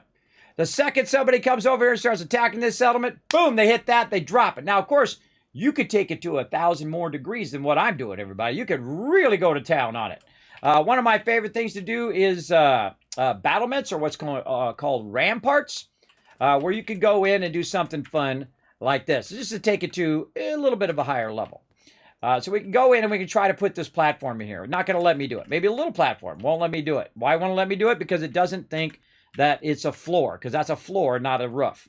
So we put this here, and now it's going to think it's a floor, right? So I can go ahead and put one of these babies up there, which is the upper floor. I can put a lower floor, but even more cool, I could put one of these.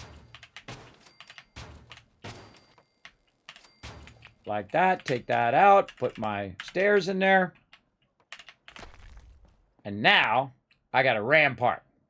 Pretty cool, right? Now I could go ahead and take it to an even further level. We can go in there and say, you know what? Come on, bring this up here. We're going to go and put a spotlight right here, over here.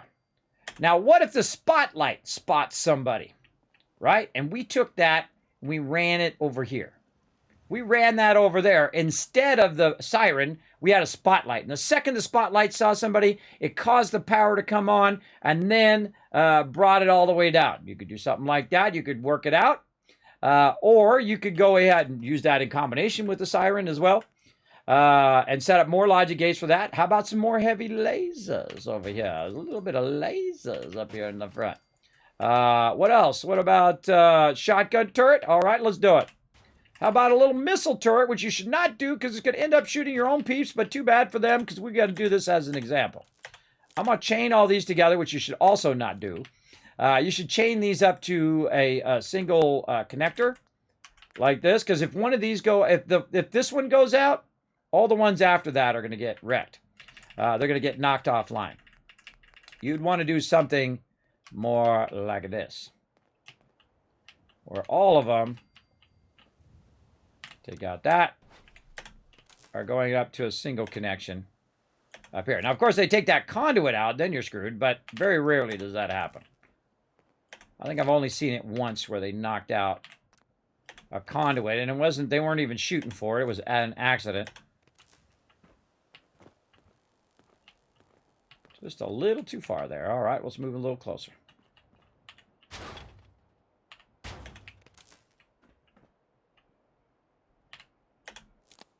All right, then we run it over here. Oh, just a little too far.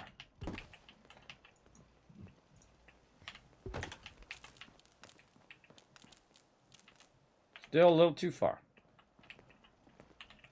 Lady, get out the way. I'm working here. We'll just put another conduit in there. I don't want to bring it any further. We'll just put another one in there.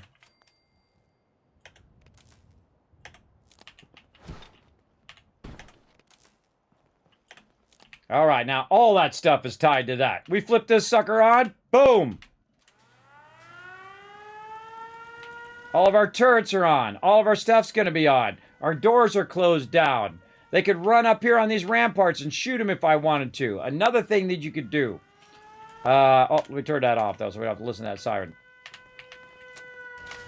By the way, they turned it off automatically as well. Another fun thing that you could do is go into your defense over here. I don't remember where that is.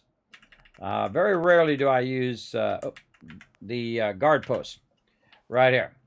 But basically, your guard posts are, you can also put those up here as well.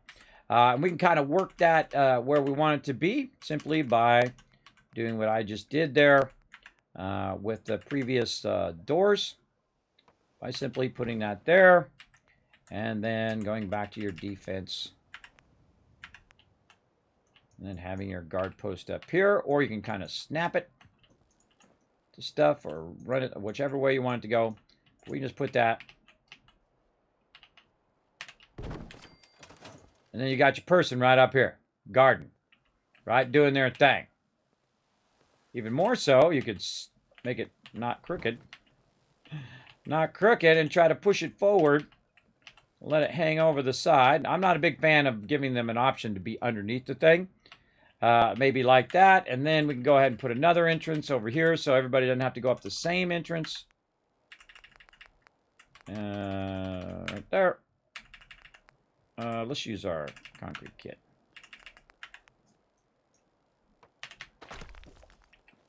Yeah, Moo is still there. All right, you're going to stand guard. Now, if she's standing guard, she doesn't usually throw the siren, right? Now, what I could do is instead of doing all of this where I'm running everything to the siren, I could make it where the siren has a single output, and then that single output is also controlled by another siren. So if that siren comes on, it powers everything within that circuit, or this siren comes on, it powers everything within that circuit. So say I connect this one to this, and then the other siren to this one, and if either of them are on, everything just gets powered up and good to go. You can do that as well.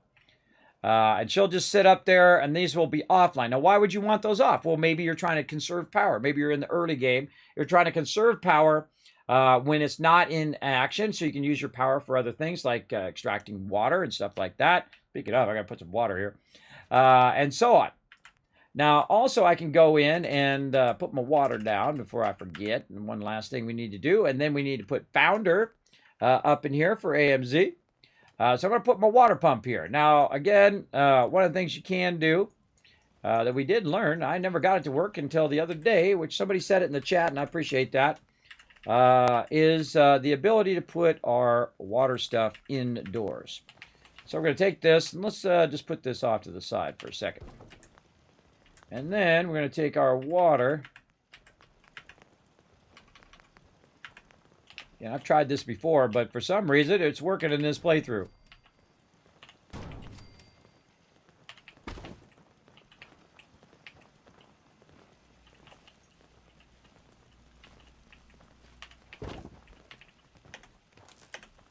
Yes, that was a thing. I just did that.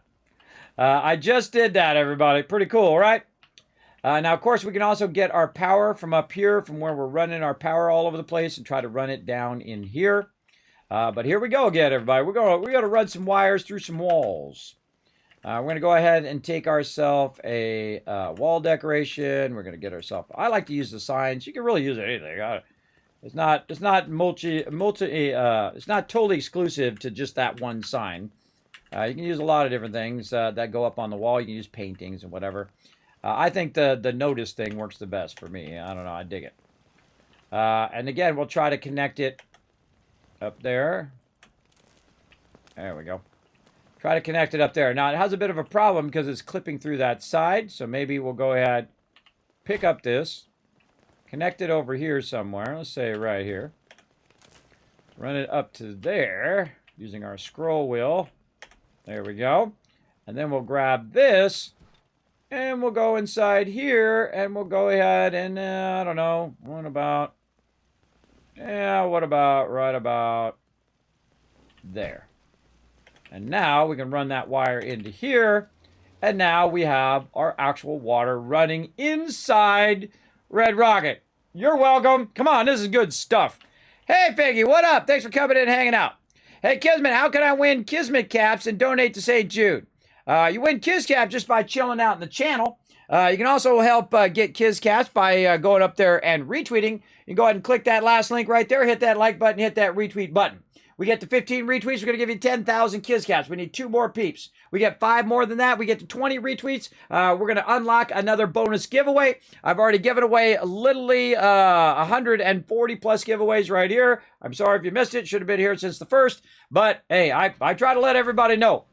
You also got to hit the follow button as well. It does help you, just like Respect did, and also Redneck coming in as well. What up, Redneck? Thanks for hanging out. My wife's from the South, so I understand that term, what that means. So there we go, everybody. Now, man, I showed you, I'm just scratching the surface, everybody. I tried to make it super simple. I explained and/or gates for you, or logic gates to you, in 30 seconds. In 30 seconds, you got an understanding. You're going to find that you run into trouble because you added something else and you did the thing and you tried to make it a little bit more complex.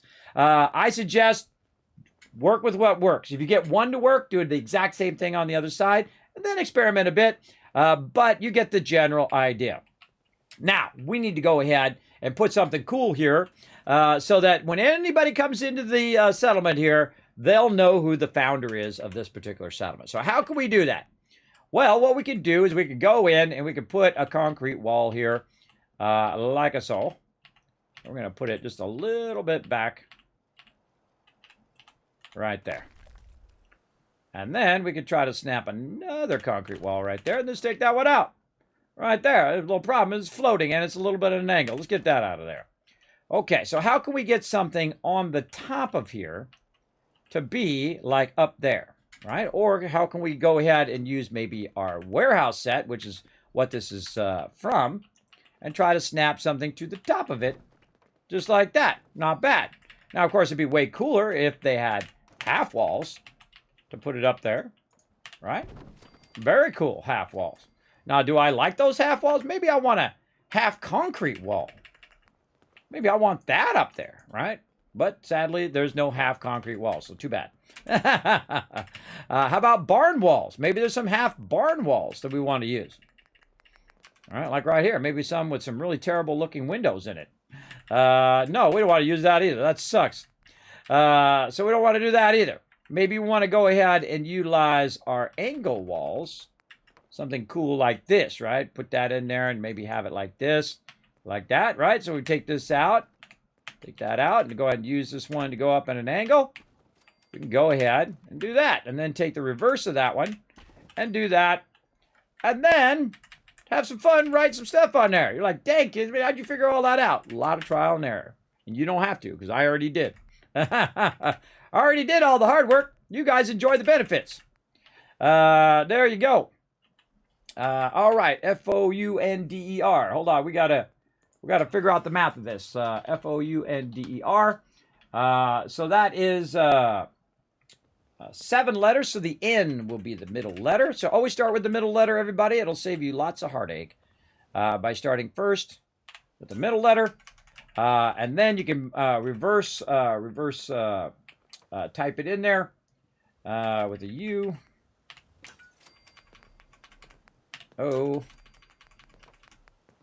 I like to write it down so it's easier. If I misspell your name, let me know. All right. Founder of Red Rocket. Oh, man, I really like that. That's nice. Is AMZ. So now we got to reverse engineer AMZ's name. And you got a long name. I might just put AMZ there, but we're going to try to get the whole thing in there. Let's see. AMZ's name is 9 letters long. All right. So 9 letters. We could go 8 and 8. And then the E would be the center letter. And let's go with a nice purple. Again, I get to pick the colors, everybody. But you do get your name up in lights. So there we go. So we're gonna go O-E-O-R.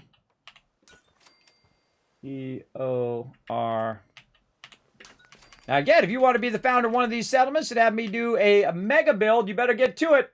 Again, you can follow that link right there in the chat. Go up there to Fallout for Hope. And donate directly to them through Tiltify. You can also, really super easy, anytime you're looking for anything in someone's stream, everybody, all you have to do is just scroll down the panels.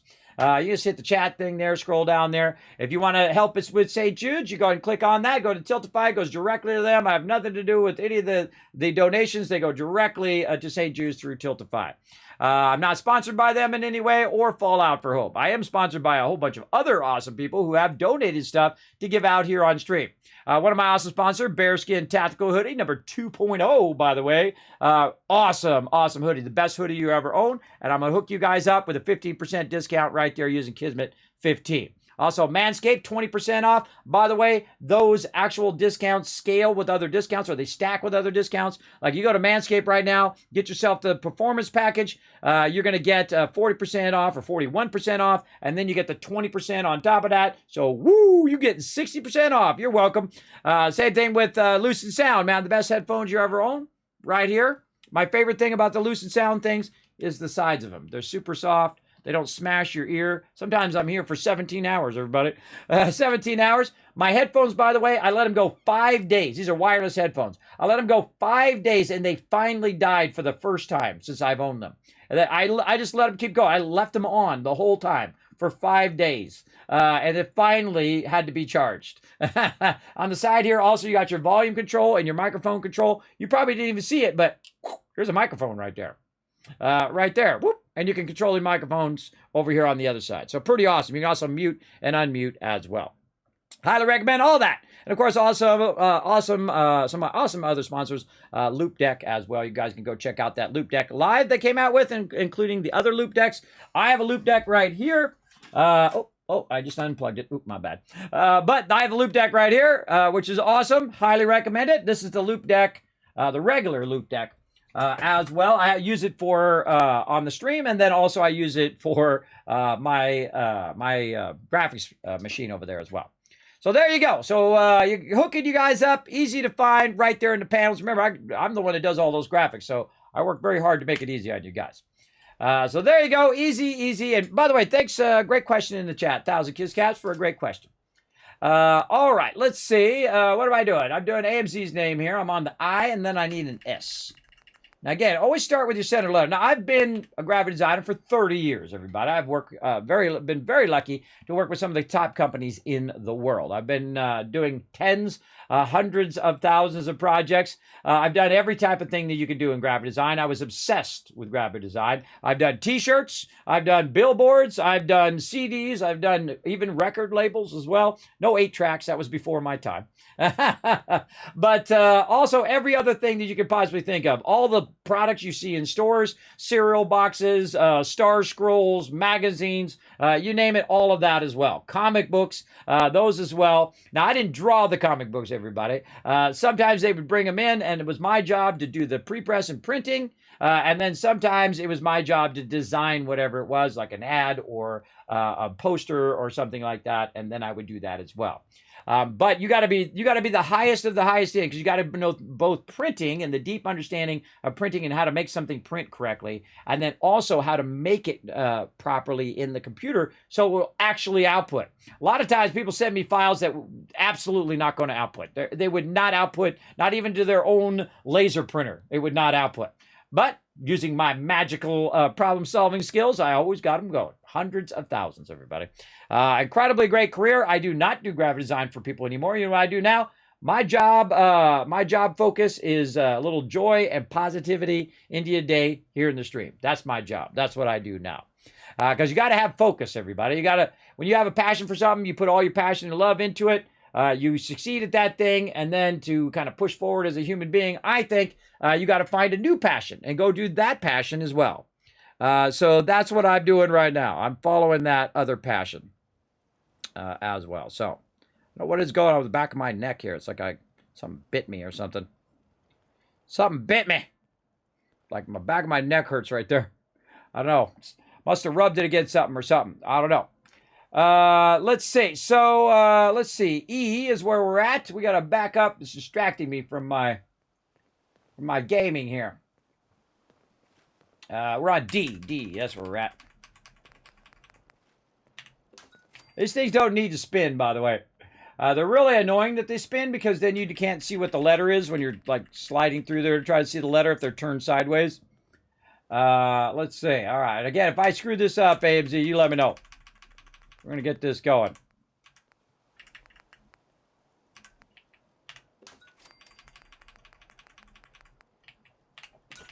Hey, there we go. Beautiful and perfectly centered. Look at that. Nice. There we go. Now, every time we're going to come through here, we're going to be appearing right here. Now, again, when you put a founder, you donate toward being a founder of one of the settlements.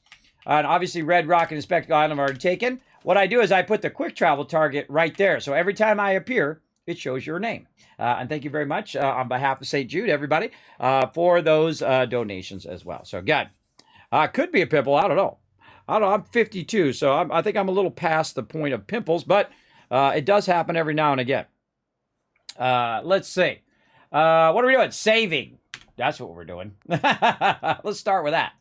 All right. What a amazing amount of stuff we did today. Man, I was showing you all the best stuff. Showing you how to make all the vault-tec kit work, how to set yourself up, some Kismet kill boxes there, some easy mode Kismet kill boxes over there. And how to go ahead and set up yourself some wall, how to do some of the most advanced stuff, as a matter of fact, in the game, using your logic gates here to have control over it. Hey, lady! Ha ha, locked you out. Ha ha. All right, I'll be nice. I'll let you back in. And how to control it from both sides, right? Not just the one side, but both sides is going to let you go. Oh, wait a minute. We got a little problem here. That the thing goes off when we... Oh, yeah, because that one is running to this, which is what's providing wireless power. All right, hold on. We gotta fix that, so that's always on. Hold on. Yeah, see, that's why you test your stuff, and then you see the little problems like that. So again, we're showing you some of the most advanced stuff, advanced building, advanced logic gates, all that kind of fun stuff right here. And I'm just going to put one right up there and run that directly to the power so that that never goes off, even if we turn this off.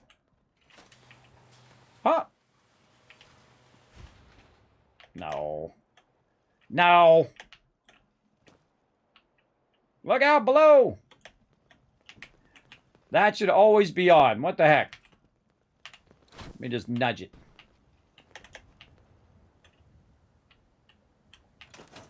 That jumping. There we go. All right. It should have no effect. This should have no effect on that. That was just glitch. You see how I moved it and then now it's working? Again, that's a little glitch that happens sometimes. See, now it works perfectly. You can have it on or off. Doesn't matter, and that always stays on. And again, if you see something like that happen, move it, nudge it, move it around the thing. Take the wire out, put the wire back in. Take that conduit out, put another conduit in, connect it. Leave, come back, see if it works then. Because a lot of times you're like, I know that works. And once you get to a point where you're like, okay, I know this works. How do I get the computer to do it the way I want it to do it, right? How do I make Fallout 4 actually do the thing? Because I know that it works. And now you know that works. You know that Logic Gate works. You know that if that's an issue, if you know that you take it out or you move it a little bit and then it will cause it to light up and so on. So the second you have the power of that knowledge, that's when you're really, really taking off. All right. Again, you see all that fun stuff that we did. I kind of want to do this thing over on the other side as well, but I think that's good. I think we crushed it. I think we knocked that out over the park. Do you ever get a hole in the wall started? Did you ever get hole in the wall started? Hole in the wall? Oh, the quest hole in the wall. I thought you meant like building something or a hole in the wall. Heck if I know. Let me go see. Hole in the wall. I don't know. I don't think so. Maybe I already got it done. Be nice if this was alphabetical. You guys see it in there, you let me know. I don't remember doing it, but that's nothing new in my channel. I have a bad memory. It's like hard drive full. No more information can be stored. It's stored with all of this info about... See, that's what's all in there, everybody, is all these logic gates and how to build stuff and how to work around the system and all pre-press and printing and settings and computer tricks on how to make your computer work. Like earlier, my daughter was having trouble uploading some video. And so she sent me the video because she was having trouble transferring it. And then I went in, I converted the video, but then it wasn't showing up on her computer. She couldn't play it on her computer. So then I converted it to a different format and I put it over there and then wouldn't let upload. And then we logged out, we logged back in. That's what I was doing when I was running late behind the stream, everybody. And then finally, we were able to get it over there. Was able to play both videos on her machine. And then we were able to upload it finally. And then that's when I said, all right, you know, family always first, everybody. My kids and my wife are always first. If they come to me right now, Daddy, I need your help. I need to go somewhere. I need to do something. Into the stream, everybody. I'm out. Just like that. You got to have priorities in your life. There you go. How much do I need to donate to found a town? It says it right in there, by the way. You can also see that stuff on Twitter. You can also see it on my Discord. But I'll go ahead and bring it up here and I'll take a look. I actually don't remember. If you want to found a settlement is $35. $35 toward St. Jude. Again, none of it goes to me. It goes directly to them. And again, I appreciate all my awesome sponsors, throwing down all these giveaways here as well. I appreciate that. I'm sorry if you missed out on all the cool things like dog meat and all that stuff. Yeah, you got to be, best thing to do is go up there and follow my Twitter, everybody. Follow that Twitter so you know when I'm doing all these epic events. This event right here is like 6 months in the making. There's a lot of work, everybody. Oh, and I forgot to tell you guys at the top of the stream, they did finally get back to me, by the way. They did finally get back to me. I didn't look on Discord. That's okay, Wildbat Ferrari. Don't worry. It's I think it's in announcements over there. Let me go look. Discord. Now, by the way, if you guys want my Discord, I'll throw it in the chat for you too. I think it's in announcements. Did I not put it in there? I think if you scroll up here, usually I put that in here. Oh, God, I got to clear all these ones out. I usually clear those announcements that I'm streaming. Yeah, it's right here. We got that, and then it's right here. It's kind of the ways up there, so I don't blame you if you didn't see it in there. Or you didn't go look in there. These things right here, I usually delete these out. I delete out these things where it says Kismet's live and all of that. And I better do it now or I'm just going to forget. I leave it in there for like a day, and then I normally take it out. But then again, I'm usually doing 100 things at the same time. Like right now, I'm processing about 50 videos. Because when you stream every single day, everybody, each of those videos takes 6 hours to process. And by the time I process one video, guess what? Kismet's already streaming again. And then this is the one that's going on right now. So there we go. All right. I think we cleared all those out of there. Make it easy for you guys to scroll up and see all the fun stuff I did, including that like 15-hour, I don't even know how many hours, I can't remember how many hours that was, but I bought this Lego Explorer thing, everybody. I bought this Lego Explorer because I have the original, the 1979 Galaxy Explorer. And so on one of the Love-a-thons, I said, you know what, let's do something fun. We'll do like, I'll set up a whole side thing over here where I'm like building the Legos and all of that. And I'll get my old antique set out, right? I have the actual original one with the original pieces and everything. So I pulled it out and we did it. And I thought it would take a couple hours, but it took 5, 6, 8 hours. I don't know. It took way longer than I thought. And I thought, okay, well, that was because I had to look through all the bags that I had. And it just took longer because I was trying to find all the original pieces in all these, you know, thousands and thousands of Legos I have. So I thought, hey, we'll get the new one and we'll get that one. And because it'll just come with just the pieces that go to this set, it'll go a lot faster. Famous last words, everybody. 79 was a good year, sweetie. Yes, I was 9 years old then, way back in the day. So I got this one, and this one took 8, 10 hours to do. I can't even remember. And then I had a bunch of other little sets to do too. So then I did those after this. So it just went on and on and on. This is a very advanced set. This is an 18 plus set. This ain't for your kids right here. I have played Legos as a kid, and my Legos have been stored for 25 years, everybody. I'm not like a Lego builder. I'm not like an adult Lego builder where I'm building like the Death Star or something like that. I've played Legos since I was like, I don't know, 15 or 16 in the 80s, everybody. It's like 86 or something like that. Long time ago, 30 years ago or 25 years ago.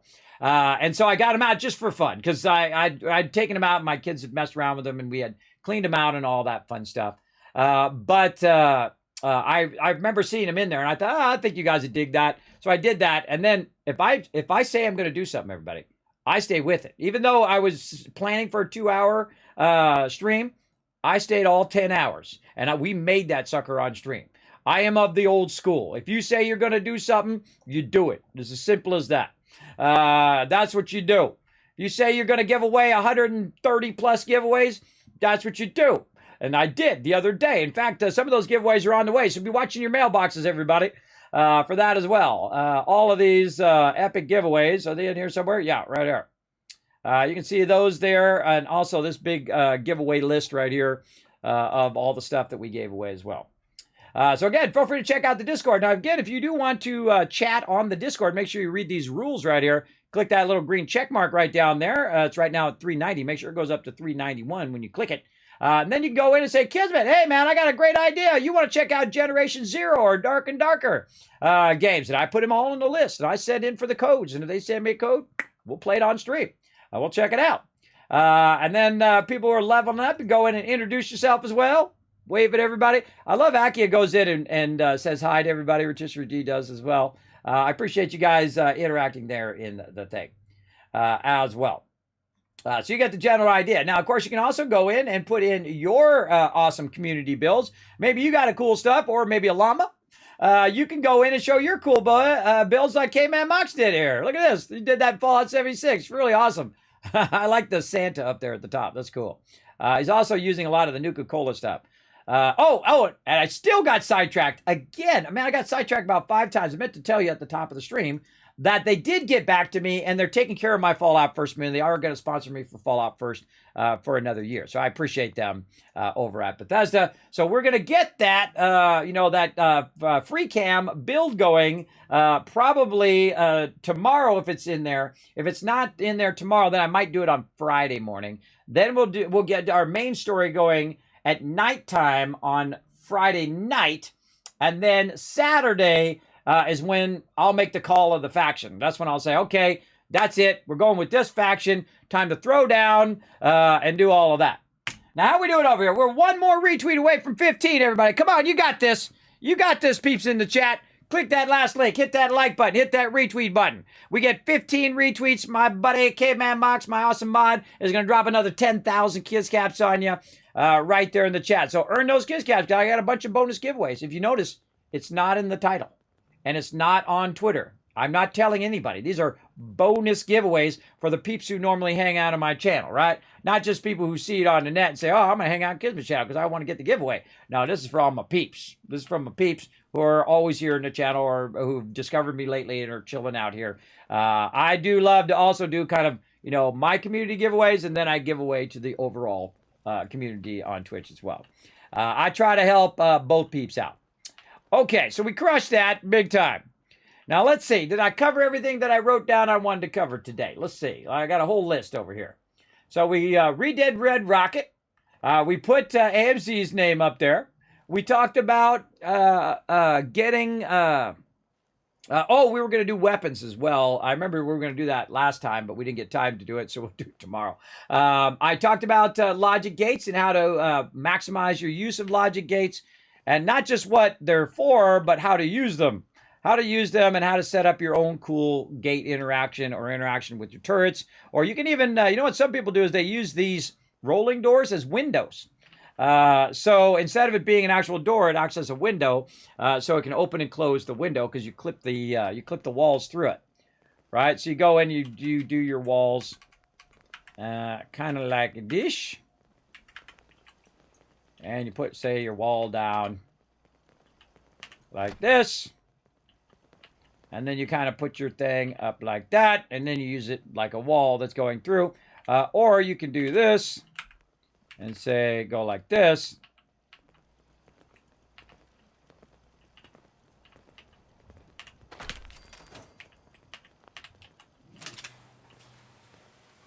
Cool, right? I think that's pretty cool. You go a little bit forward, a little further back.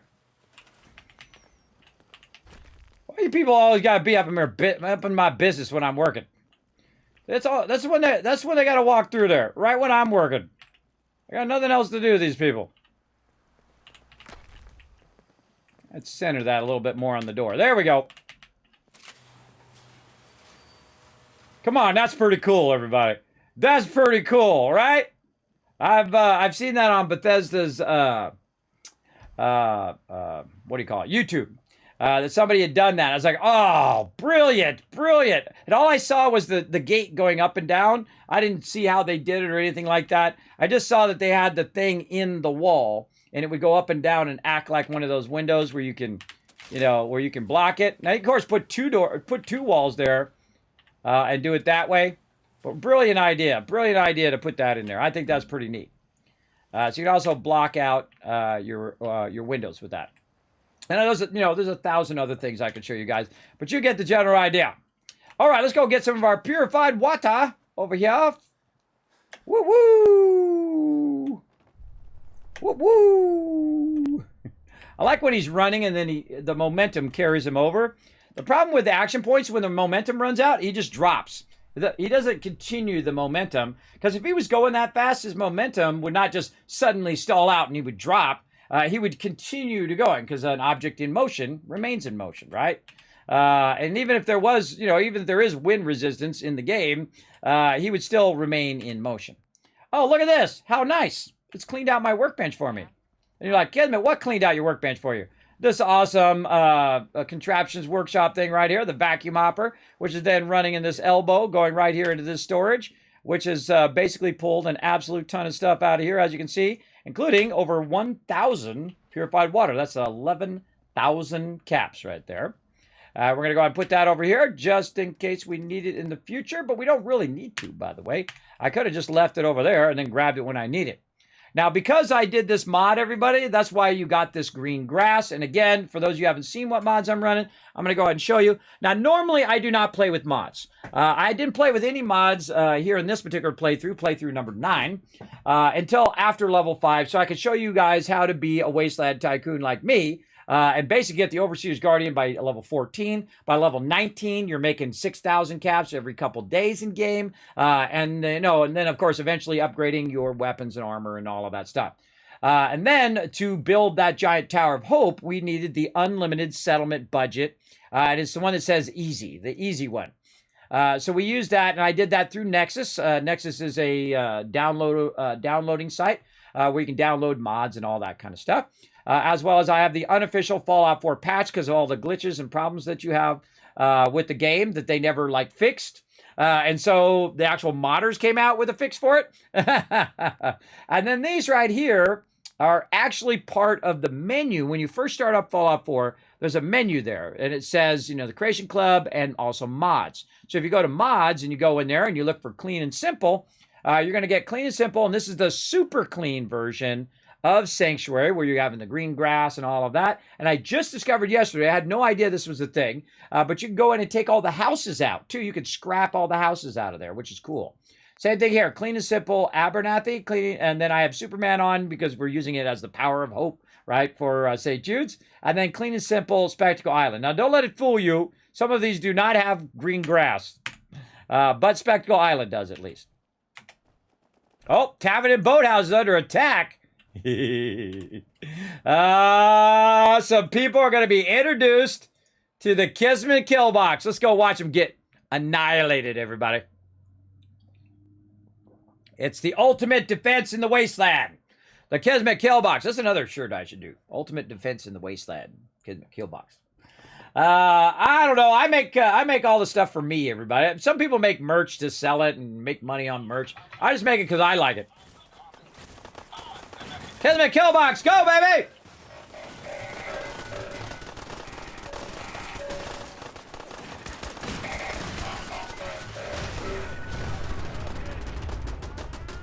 That was nuts.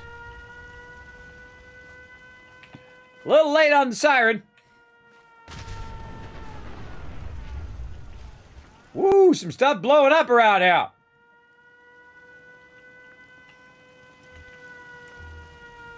Now watch this, everybody. They turned it on. I did turn it on. Hands off. Watch this. Out the ways, guys. Thanks for your help, pal. Honest work gets. Watch that power switch.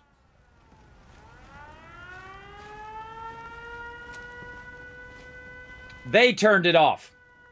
They turned it off. So if they turn it on, doors down, turrets on. They're going to turn it off, doors up. Does it all for you. Turns the power off on all that other stuff you don't need. Because the only time you really need your turrets on, especially your laser turrets and all of that stuff, is when someone's attacking. You don't need it on all the time. But you can have it on all the time. I have plenty of power. I can run 500 turrets if I want to on a bunch of different settlements. But there you go. Always fun to throw down and not have to do any of the work other than take out the take bot and let the Kismet kill box do its magic. Now, again, if it did get damaged, they will automatically repair it. And by the way, this is just 4 turrets. We could really go crazy. Now, one of the things I suggest you do later on, of course, is make it legit, not kind of floating like this. You know, I'm saying that I've got this, you know, I got this bolted down. I'm RPing that I have it bolted down in the ground. That's why it can hold all of that. And of course, over here, you know, we got some poles through the center of here that is, you know, holding these two sides together and using some, you know, fancy science super glue. Because science, everybody. But later on, you want to make that legit so it's not floating up there in the air. That's what I typically will do. And that's why you see back at Sanctuary and stuff like that, I have the vault-tec kit for that. Oh, we got another level up. Level 42. Oh, did we? Oh, we never went to Diamond. We never used our, I forgot the thing at Diamond City. So bad. So bad. We were going to go to Diamond City and get some circuitry, I think it was, right? Where were we going to go? Oh, we could go to Tegan as well.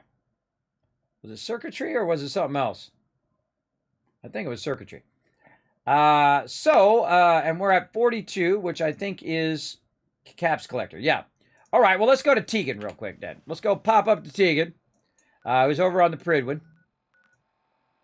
Pridwin. Right there. All right, we're going to pop over there. We're going to talk to him real quick. We're at 15. 15 retweets or 16. 4 more retweets and we're going to do a giveaway. Let's go. Let's go. Come on, you guys got this in chat. I believe in you. All right, we got to go up here. Let's go in here. Let's get it going on.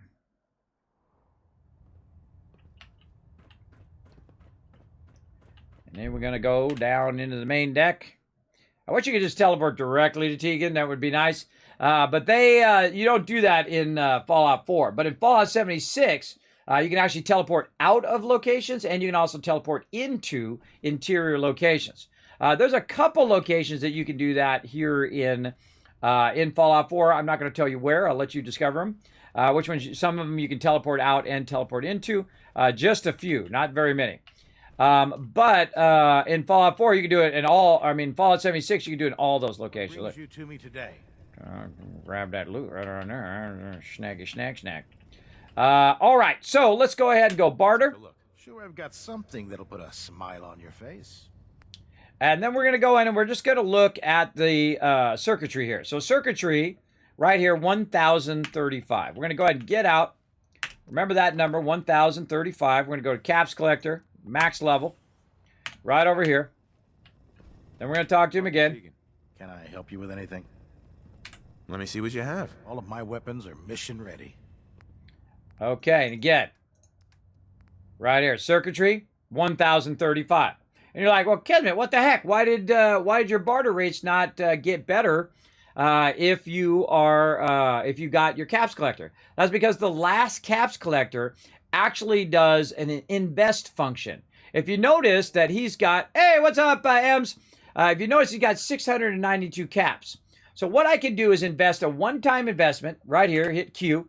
I can invest 500 caps, and now every time I come to him, he's going to have 1,192 caps, or roughly around 1,000 caps. And now I can go do that with every single vendor. All of my vendors, all the vendors in the entire Wasteland, all the ones at Diamond City and Bunker Hill and all the other places. I can go and invest in all of them.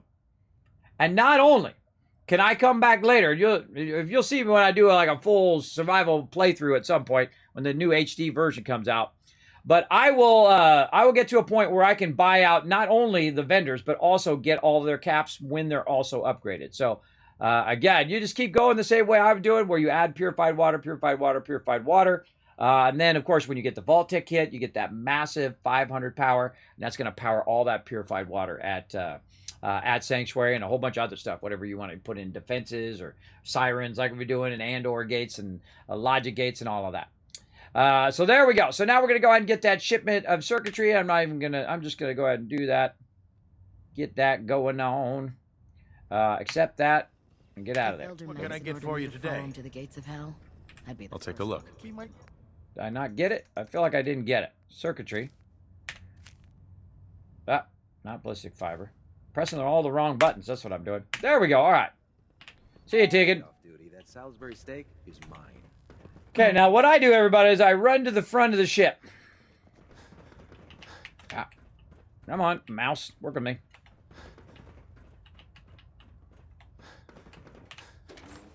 Like that. Now, if I have my power armor, I love jumping off the end of the Pridwin. It's very, very fun. But because I can't travel from interior locations, what you have to do is you have to go out of the Pridwin. And this is my quickest way out because it's only a single load screen out. It's not two load screens where you load out and you load down again. You load to the Pridwin, then you have to load in, and then you have to load down the stairs, and then you run to Tegan, and then you got to do that again in the opposite. I just run out here. Now, if I jump off now, I'm going to probably die. Let's give it a try and see what happens. Whoa! God! Look out below! You got a new assignment. Yeah, research patrol. Now, why did I not die? That's because I have those superpowers, everybody. That's why I didn't die. But normally you would die right there. So a little OP for that. All right, back to the Tower of Hope. Let's get it going on.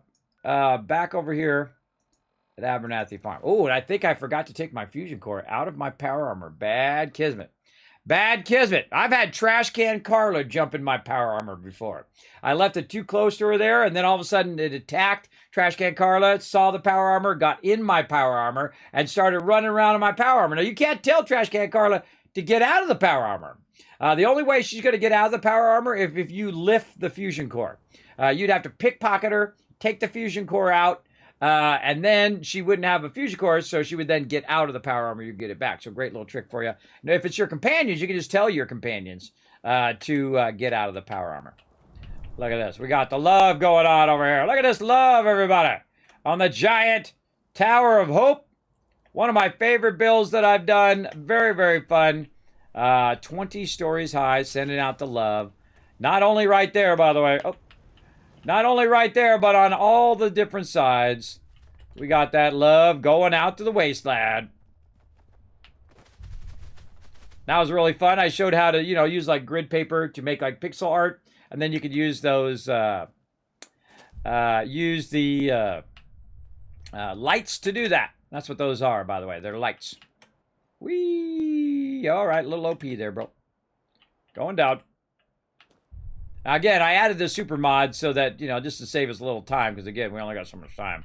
Only got so much time. You can go ahead and see what it looks like here in the back. With all of these things in there. Then I plugged it in terminal. Turn it red. There you go. Of course, these are all plugged together. And they're all powered by this, of course, gigantic 500 power vault-tec super reactor. How'd you get up here? I'm impressed. I bet you can't do this, though. Whee! Now, a fun thing is when I jump down and I land like that, it's like landing in your power armor. It's kind of fun. Did I take it out? Oh, I did take my fusion core out. Look at that. Kismet on top of it. All right. Let's go ahead and save right there. And sadly, we didn't get to our retweet, so we didn't get to that giveaway tonight. But we're going to go ahead and swing up to my office, and we're going to head on out of here, everybody. Let's go.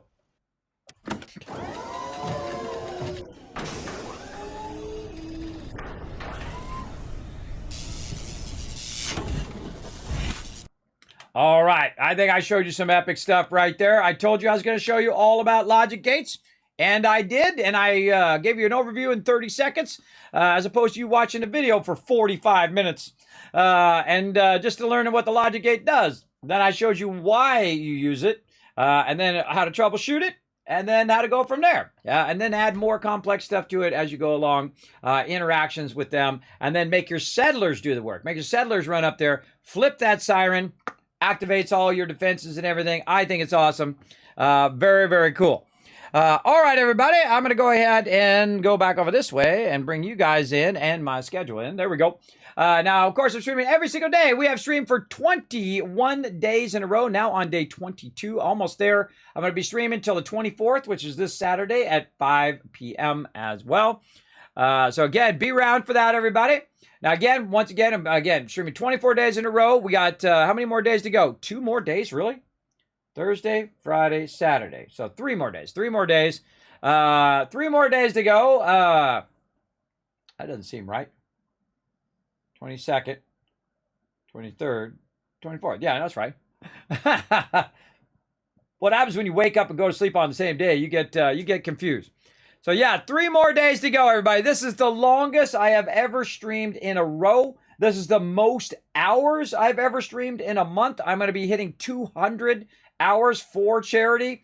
Again, I have done big marathons like this before, like, many times I've gone like 6 months and raised funds for my mods to go like to TwitchCon and things like that. Literally thousands of hours streaming to raise funds for them to do that and so on.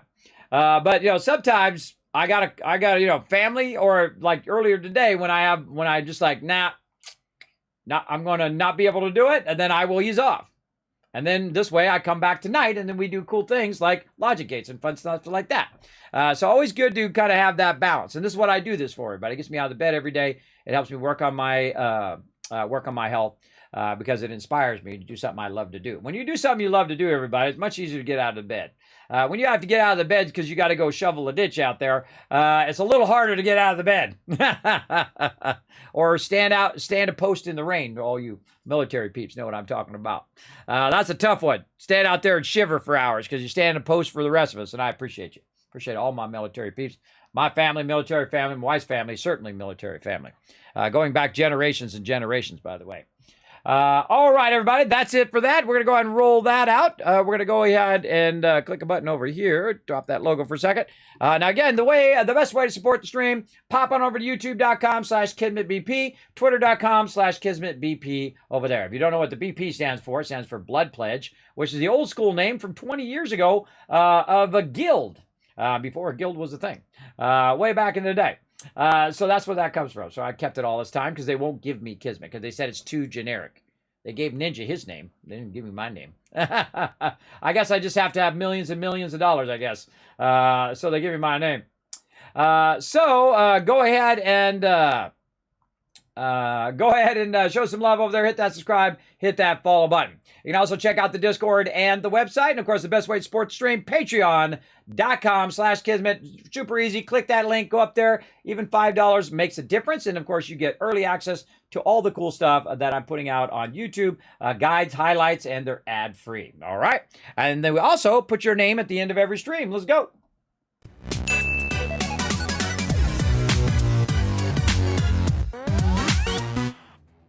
Just like that down there. We're going to get that going. Now, I'm going to peace out of here, everybody. I'm so tired. I'm so tired. I've been working so hard. This is really, I don't know how anybody streams every single day, but I don't know how anybody does it. Even if you're young, you know, I find, even if I was younger, but I have 1,000 other things to do every day, right? You know, I got to take care of my kids. I got to do wife. I got to do, you know, take care of the finances. I got to follow up these bonehead medical people that are telling me that they didn't try to kill me in the emergency room, in which they tried to, or at least I felt like I was going to die when I was in there. And I have to then battle with them over $100 because I ain't paying that $100 because I'm that way. I feel like I got bad service. I'm not paying for bad service. No way I'm paying for it. And now, of course, they're a ginormous mega corporation, and I'm just some guy with $10 in the bank. So we'll see how that goes. I'll probably end up having to pay for it, but still, I'm gonna, you know, exhaust every route first. So yes, again, thanks everybody for the sub love right over here. Thanks for hitting that follow button. Thanks to all my patrons right down there. And of course, again, you want to get your name at the end of every stream, every video I put up onto YouTube. You can absolutely show some love again on Patreon. I'll throw that in the chat one more time for you all right over there. All right, so the next time you guys are going to see me is at 1 p.m. Eastern Standard Time. We're going to go ahead and have some fun in Fallout 76. I think what we'll do is we'll wait till Friday to do the build. And then since we didn't have time today to play with the crew, we'll play later today with the crew at 1 p.m. And then I'll do the do another mega build in Fallout 76 Friday at 1 p.m. Eastern Standard Time, if everything works out. We'll see. But that's it for me, everybody. We're going to go ahead and roll out the Kismet Love Train. But before we do, I want to show you guys some love here in the chats while you stay all the way to the end of the stream. Right here, 1,000, 2,000, 3,000, 4,000, 5,000, 6,000, 7,000, 8,000, 9,000, 10,000 caps for being awesome, staying all the way here to the stream. You also got tens of thousands of caps earlier. I gave you 10,000 for the first 5 retweets. And, of course, K-Man Mox giving an additional 20,000 for 10 more on top of that. So there you go, everybody. You guys are ready to rock for the next giveaway I do. And, again, next time we get 20 retweets, we're going to do another giveaway, all right? I got plenty more to do. And that's it for me, everybody. We'll see you guys 1 p.m. Eastern Standard Time, which is in about, let's see. That's about 11 hours from now. So I'll see you all then. Bye, everybody.